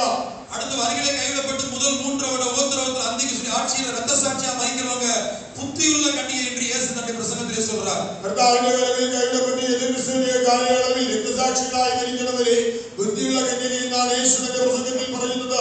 அடுத்த அந்திகிறிஸ்துவை வணங்கி அவனை பின்பற்றக்கூடியவர்கள் சபையை அவர் புத்தி இல்லாத கன்னிகை என்று சொல்லுகிறார். അടുത്തതായിട്ട് എതിർക്രിസ്തുവിനെ പിൻഗമിച്ച് അവനെ ആരാധിക്കുന്നവരെ താൻ ബുദ്ധിയില്ലാത്ത കന്യക എന്നാണ് വിളിക്കുന്നത്. வெளிப்படுத்தின விசேஷம் 7ஆம் அதிகாரம் 9ஆம் வசனத்தை படித்து பாருங்கள்.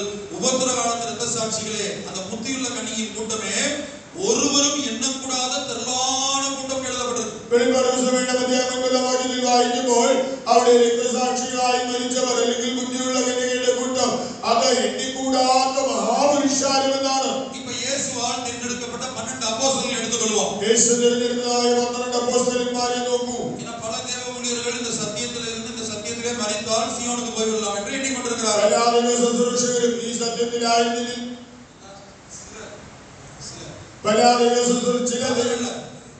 ചില ദൈവശുശ്രൂഷകർ ഈ കൂട്ടായ്മയിൽ ആയിരുന്നുകൊണ്ട് മരിച്ചാൽ സിയോനിൽ പോകാമെന്ന് കരുതുന്നു. ഞാനൊരു പാസ്റ്ററായതുകൊണ്ട് മരിച്ചാൽ നന്നായിട്ട് തന്നെ നടക്കും. പലരും മെസ്സേജ് അയക്കും, സിയോനിൽ ഒരു കല്ല് ചേർത്തു. ഞാൻ സിയോനിൽ പോയി എവിടെ പോയത് എനിക്ക് ദൈവത്തിന് മാത്രമേ അറിയൂ. സിയോനിൽ ഒരു പുസ്തകമുണ്ട്. அதை குறித்து நான் சொல்றேன். மொத்தம் 12 அப்போஸ்தலரை தேவன் தெரிந்தெடுத்தார். ഞാൻ ഇതിനെക്കുറിച്ച് പറയാം. ദൈവം മൊത്തം 12 അപ്പോസ്തലന്മാരെ തിരഞ്ഞെടുത്തു. அந்த 12ல ஒருத்தர் யூதாசுடைய நிலவரம் என்ன? 12ൽ ഒരാളായ യൂദാസിന്റെ അവസ്ഥയെന്ത്? யூதாஸ் சியோன் போயாச்சா? താൻ സിയോനിൽ പോയോ? அவரை കൈവച്ച് എടുത്തത് யாரு? യേശു ക്രിസ്തു. തന്നെ കൈവച്ചെടുത്തത് യേശു ക്രിസ്തു തന്നെയാണ്. യേശു അവരെ അഭിഷേകം பண்ணி ஊழியத்துக்கு அப்போஸ்தலரா கொண்டு வந்தார். യേശു തന്നെയാണ് അഭിഷേകം ചെയ്ത് ശുശ്രൂഷകനായി കൊണ്ടുവന്നത്. இப்ப பாருங்க, நான் அல்பாவும் ஒமேகாவுமாய் இருக்கிறேன். ഞാൻ അൽഫയും ഒമേഗയുമാകുന്നു. அப்ப விசுவாசத்தை யூதாசுடைய விசுவாசத்துல இயேசு துவக்கினார். யூதாசுடைய வாழ்க்கையில இயேசு அல்பாவா இருந்தார். ஆனா யூதாசுடைய முடிவுல இயேசு ஒமேகாவாக இல்ல. அவருடைய ஜீவிதத்துல இயேசு ஒமேகாவா இல்ல. യൂദാസിന്റെ കർത്താവ് അവന്റെ ജീവിതത്തിൽ അൽഫയായിരുന്നു, അവന്റെ ജീവിതത്തിൽ ആദ്യനായിരുന്നു. എന്നാൽ അവന്റെ ജീവിതത്തിന്റെ അന്ത്യത്തിൽ യേശു അവന് ഒരു ഒമേഗയായിട്ടിരിക്കുന്നില്ല. கர்த்தருடைய பரிசுத்த நாமம் உண்டாகட்டும். കർത്താവിന്റെ വിശുദ്ധ നാമത്തിന് മഹത്വം. ஆகவே நம்ம ஒவ்வொருத்தருடைய ஜீவிதத்திலும் இயேசு அல்பாவா இருப்பது மாத்திரமல்ல, விசுவாசத்தை துவக்கின அந்த இயேசு நம்முடைய ஜீவிதத்தில் அந்த விசுவாசத்தை அவர் முடித்து வைக்க வேண்டும். ആകയാൽ നമ്മുടെ ഓരോരുത്തരുടെ ജീവിതത്തിൽ യേശു അൽഫയായിരിക്കുക മാത്രമല്ല, നമ്മിൽ വിശ്വാസത്തിന്റെ നായകനായിരിക്കുന്നവൻ പൂർത്തീകരിക്കുന്നവനുമായിരിക്കണം. நம்மில் நற்கிரியை துவங்கினவர் அவர் அல்பாவாய் நற்கிரியை துவங்கினார். அந்த நற்கிரியை சியோனாய் மாற்றுவேன், எருசலேமாய் மாற்றுவேன் என்கிற நற்கிரியை துவங்கினவர் அவர் ஒமேகாவாய் இருந்து அதை முடித்து வைக்க வேண்டும். നമ്മളിൽ നല്ല പ്രവൃത്തി ആരംഭിച്ചവൻ നമ്മെ പുതിയ യെരൂശലേമായി സിയോനാക്കി മാറ്റുന്ന നല്ല പ്രവൃത്തി ആരംഭിച്ച അൽഫയായിരിക്കുന്നവൻ അതിനെ പൂർത്തീകരിക്കുന്ന ഒമേഗയായിരിക്കണം. இப்ப பாருங்க, எசேக்கியேல் 38 அதிகாரம் 5 வசனத்துல பெர்ஷியா ஈரானை காட்டுகிறது.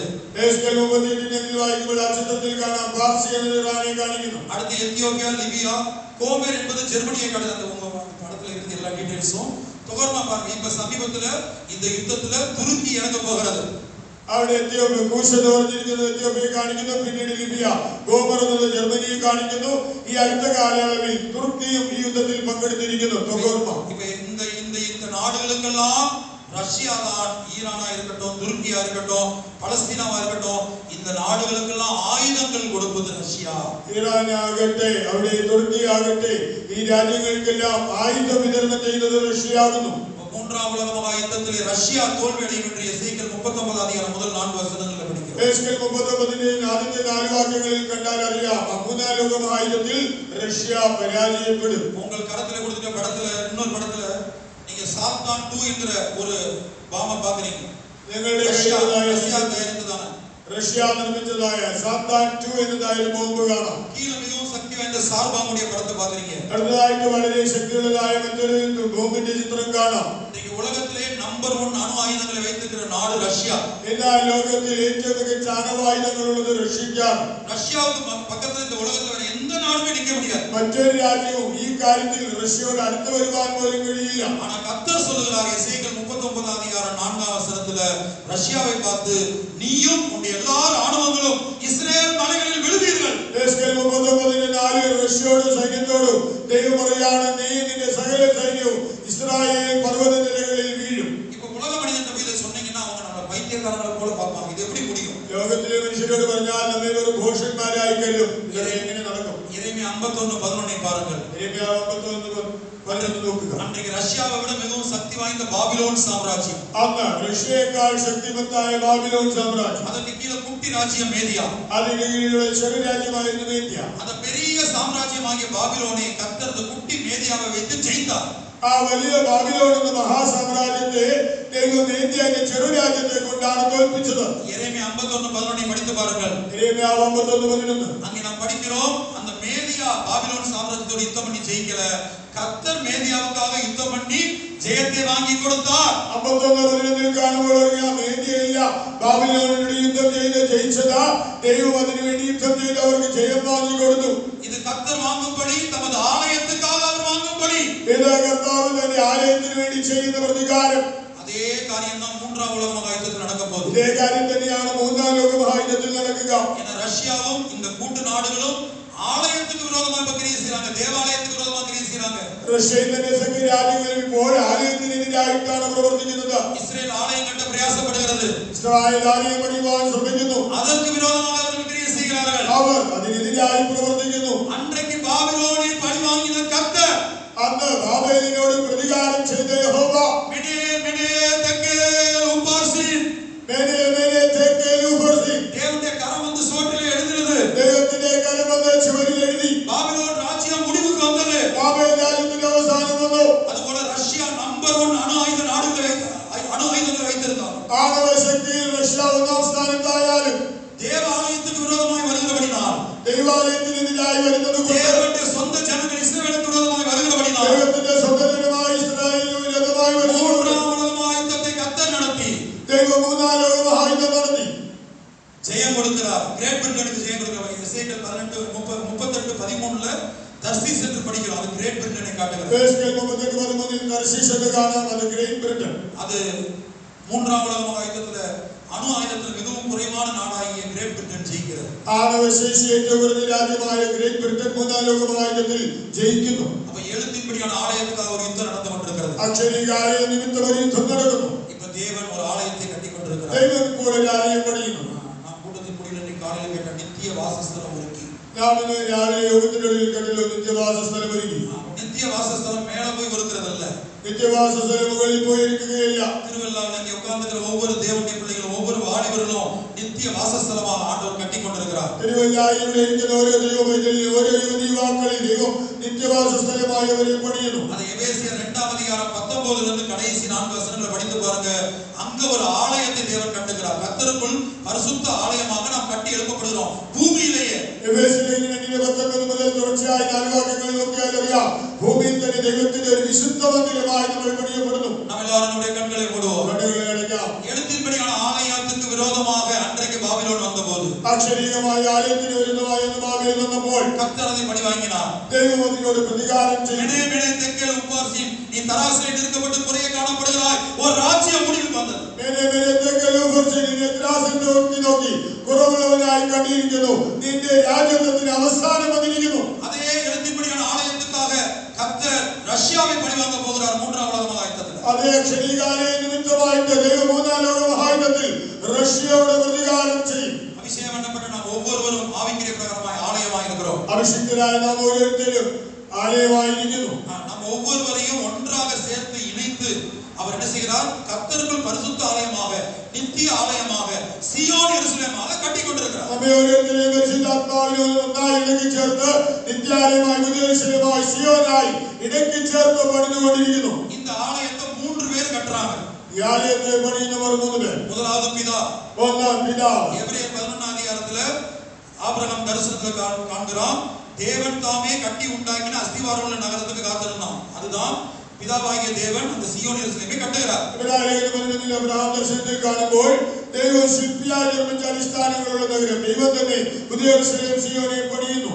இரண்டாவதாக இயேசு கட்டுகிறார். கர்த்தர் சியோனை கட்டி தமது மகிமையிலே வெளிப்படுவார். இரண்டாவதாக യേശുവാണ് പണിയുന്നത്. യഹോവ സിയോനെ പണിത തന്റെ മഹത്വത്തിൽ പ്രത്യക്ഷനാകും. மூன்றாவது ஆவியானவர் கட்டுகிறார். മൂന്നാമതായി പരിശുദ്ധാത്മാവ് പണിയുന്നു. இப்ப நீங்க எடுத்த எபேசியர் 2 கடைசி வசனத்தை பாருங்க. ஆவியினாலே தேவனுடைய வாசஸ்தலமாக நாம் கூட்டி கட்டப்பட்டு வருகிறோம். എഫേസ്യരിലെ 2 അവസാന വാക്യത്തിൽ നാം ദൈവത്തിന്റെ വിശുദ്ധ മന്ദിരമായി ആത്മാവിനാൽ ചേർത്ത് പണിയപ്പെടുന്നു. இப்ப நாம் சியோனாய் எருசலேமாய் இந்த பூமியிலேயே கட்டப்பட வேண்டும். നാം ഭൂമിയിൽ സിയോനായി യെരൂശലേമായി ചേർത്ത് പണിയപ്പെടണം. ஒரு விசுவாசியாய கல், ഒരു വിശ്വാസിയായി ஒரு ஊழியராയ கல்லோடு பேசுதல் ஐக்கியம் என்று வைத்துக் கொள்ளுங்க. ഒരു വിശ്വാസിയായ കല്ല് ശുശ്രൂഷകനായ കല്ലിനോട് മിണ്ടാതെ ഐക്യപ്പെടുന്നില്ല എങ്കിൽ ஒரு ஊழியர் இன்னொரு ஊழியரும் பேசல.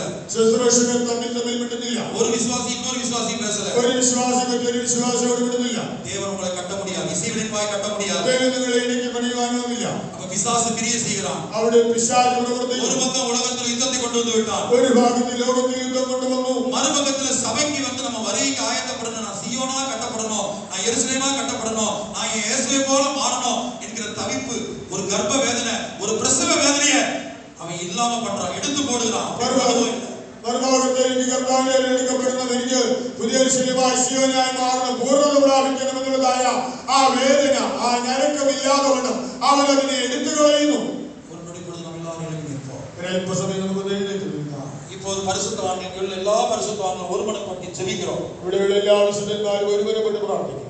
என்ன ஜெபம் என்றால், ஆண்டவரே, அன்றைக்கு எழுத்தின்படியான ஆலயத்துக்காக பாபிலோனை பழி வாங்கினார். കർത്താവേ, അന്ന് അക്ഷരീകാര്യത്തിന് വേണ്ടി ബാബേലിനോട് പ്രതികാരം ചെയ്ത ദൈവം அதே எழுத்தின்படியான ஆலயத்துக்காக மூன்றாம் உலக மகாயுத்தத்தில் ரஷ்யாவை பழி வாங்க போறார். അതേ അക്ഷരീകാര്യ നിമിത്തമായിട്ട് മൂന്നാം ലോക മഹായുദ്ധത്തിൽ റഷ്യയോട് പ്രതികാരം ചെയ്യുന്ന ദൈവം ரஷ்யாவோடு மாத்திரமல்ல, ஈரானோடு, റഷ്യയോട് മാത്രമല്ല ഇറാനോട്, തുർക്കിയോട്, தொகர்மா என்பது துருக்கியை காட்டுகிறது, തോഗർമാ എന്നത് തുർക്കി, எத்தியோப்பியா, லிபியாவை, അവിടെ കൂശിനോട്, ലിബിയയോട്, இஸ்ரேலுக்கு விரோதமாய், ஆலயத்துக்கு விரோதமாய் யாரெல்லாம் வந்தாலும் கர்த்தர் பழி வாங்க போகிறார். ഇസ്രായേലിനെതിരായി, ആലയത്തിന് വിരോധമായി ആരെല്ലാം വരുന്നവരോടെല്ലാം പ്രതികാരം ചെയ്യും. அப்ப எழுத்தின்படியான ஆலயத்துக்காக ஆண்டவர்களை பக்தி வைராக்கியம் இருக்குமானால், അക്ഷരീകാര്യത്തിന് വേണ്ടി ദൈവം ഇത്ര തീക്ഷ്ണതയോടെ ഇരിയുമെങ്കിൽ, நாம் அபிஷேகத்தின் மூலமாய் நாம் ஆவிக்குரிய ஆலயமாய் மாறி இருக்கிறோம், தேவாலயமாய் மாறி இருக்கிறோம். 1 கொரிந்தியர் 3:16-17 3:16-17 അഭിഷേകത്തിലൂടെ നാം ദൈവത്തിന്റെ ആലയമായി മാറി. இப்படிப்பட்ட நம்மை அவர் ஒவ்வொன்றாக இணைத்து, இசைவாய் இணைத்து, அவர் சியோன் எருசலேம் என்ற கர்த்தருக்குள் பரிசுத்த ஆலயமாய் கட்ட வேண்டும். എങ്ങനെയുള്ള നമ്മെ ഓരോരുത്തരെയും സിയോനായി യെരൂശലേമായി ചേർത്ത് പണിത കർത്താവിൽ വിശുദ്ധ മന്ദിരമായി പണിയണം, நித்திய ஆலயமாய் கட்ட வேண்டும், നിത്യാലയമായി പണിയണം. அப்படியான எழுத்தின்படியான ஆலயத்துக்கே பிசாசின் ஆவி இத்தனை நாடுகளுக்குள்ள புகுந்து கிரியை செய்யுமானால், இத்தனை அதிகாரங்களுக்குள்ள புகுந்து கிரியை செய்யுமானால், അക്ഷരീകമായ ആലയത്തിനെതിരായിട്ട് പിശാച് ഇത്രയും രാജ്യങ്ങളിൽ പ്രവേശിച്ച്, അധികാരികളിൽ പ്രവേശിച്ച് അവൻ ഇത്രത്തോളം പ്രവർത്തിക്കുമെങ്കിൽ, அதுபோல நீங்களும் நானும் நித்திய ஆலயமாய், சியோன் எருசலேமாய், கர்த்தருக்குள் பரிசுத்த ஆலயமாய் மாறக்கூடாதபடி பிசாசின் ராஜ்யம் கிரியை செய்கிறது. അതുപോലെ ഞാൻ നിങ്ങൾ നിത്യത്തിന്റെ ആലയമായി, വിശുദ്ധ രാജ്യമായി, പുതിയ യെരൂശലേമായി, സിയോനായി മാറാതെ വേണം പിശാചിന്റെ ആത്മാവ് പ്രവർത്തിക്കുന്നു. இப்போது நாம் ஜெபிக்க പ്രാർത്ഥിക്കുന്നു. பிதாவின் கரம் ஒரு முறை கூட இந்த திருவிழாவிலே இறங்கி வருகிறது. പിതാവിന്റെ കരം ഒരിക്കൽ കൂടെ തിരുവല്ലയിൽ ഇറങ്ങുന്നു.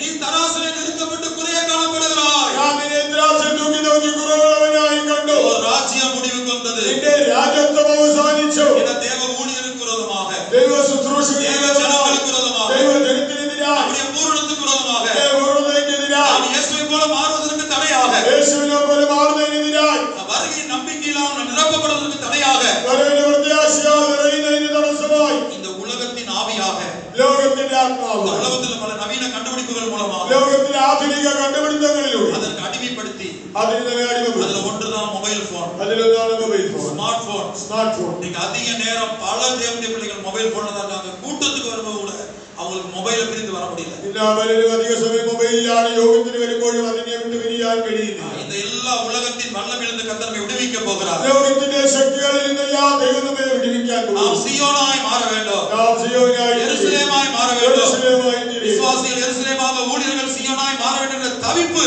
அதற்காக ஒரு பிரசவ வேதனை, வருத்தப்பட்டு அழுகிற ஜெபஜீவியம் இப்போதே உண்டாவதாக. വിശ്വാസികൾക്ക് പുതിയ യെരൂശലേമാകുവാൻ, ശുശ്രൂഷകർക്ക് സിയോനായി തീരുവാൻ അവർ നോമ്പ് കിട്ടി വേദനപ്പെട്ട് അലറി നിലവിളിക്കുന്ന ഒരു ഞരക്കം ഇപ്പോൾ ഉണ്ടാകട്ടെ. மறுபக்கத்துல கர்த்தர் என்னோடு சொன்ன அந்த வார்த்தையை நான் உங்களுக்கு சொல்லுகிறேன். മറുഭാഗത്ത് ദൈവം എന്നോട് പറഞ്ഞത് ഞാൻ നിങ്ങളോട് പറയട്ടെ. ஒருவேளை இந்த பூரணத்தை பற்றிய தவிப்பு, நான் இயேசுவை போல மாறுகிற தவிப்பு நமக்கு இன்றைக்கு உண்டாகாவிட்டால், நம்ம தாமதிக்கிற ஒவ்வொரு நொடி பொழுது, ஒவ்வொரு நாளும் எத்தனையோ ஆத்துமாக்கள் இந்த யுத்தத்துல கை குழந்தைகள் வெடிகுண்டுல சிதறி மரித்து போகிறது, கைகள் கால்கள் சிதறி യുദ്ധത്തിൽ മരിച്ചു പോറാണ്. ആ പൂർണ്ണത പ്രാപിക്കുവാനുള്ളതായ ഞെരുക്കം നമ്മളിൽ ഇല്ലാതെ പോകുമ്പോൾ ആ യുദ്ധങ്ങൾ ദീർഘിച്ചുകൊണ്ടിരിക്കുന്നത് കൊണ്ട് എത്രയോ കുട്ടികൾ, സ്ത്രീകൾ, പുരുഷന്മാർ അവർ കൊല്ലപ്പെടുന്നു, കൈകാലുകൾ ചിതറുന്നു. ஆகவே இயேசுவை போல மாற நமக்கு ஒரு தவிப்பை கர்த்தர் கொடுப்பார். യേശുവിനെ പോലെ മാറുവാനുള്ള ഒരു ഞെരുക്കം ദൈവം அப்படிப்பட்டதான பிரசவ வேதனையோடு கூட ஜெப ஜீவியத்தை இப்போதே நமக்கு தருவார். അങ്ങനെയുള്ള പ്രസവത്തിനുള്ളതായ ഒരു പ്രാർത്ഥനാ ജീവിതം നൽകട്ടെ. அதற்கு விரோதமாய் கிரியை செய்த எல்லா பிசாசின் வல்லமைகளையும் பார்த்து கர்த்தர் சொல்லுவாராக, மெனே மெனே தெக்கே உபாசி. അതിനെതിരായി പ്രവർത്തിക്കുന്ന ദുരാത്മാക്കളോട് ദൈവം പറയട്ടെ, മെനെ മെനെ തെക്കേ ഉഫർസി.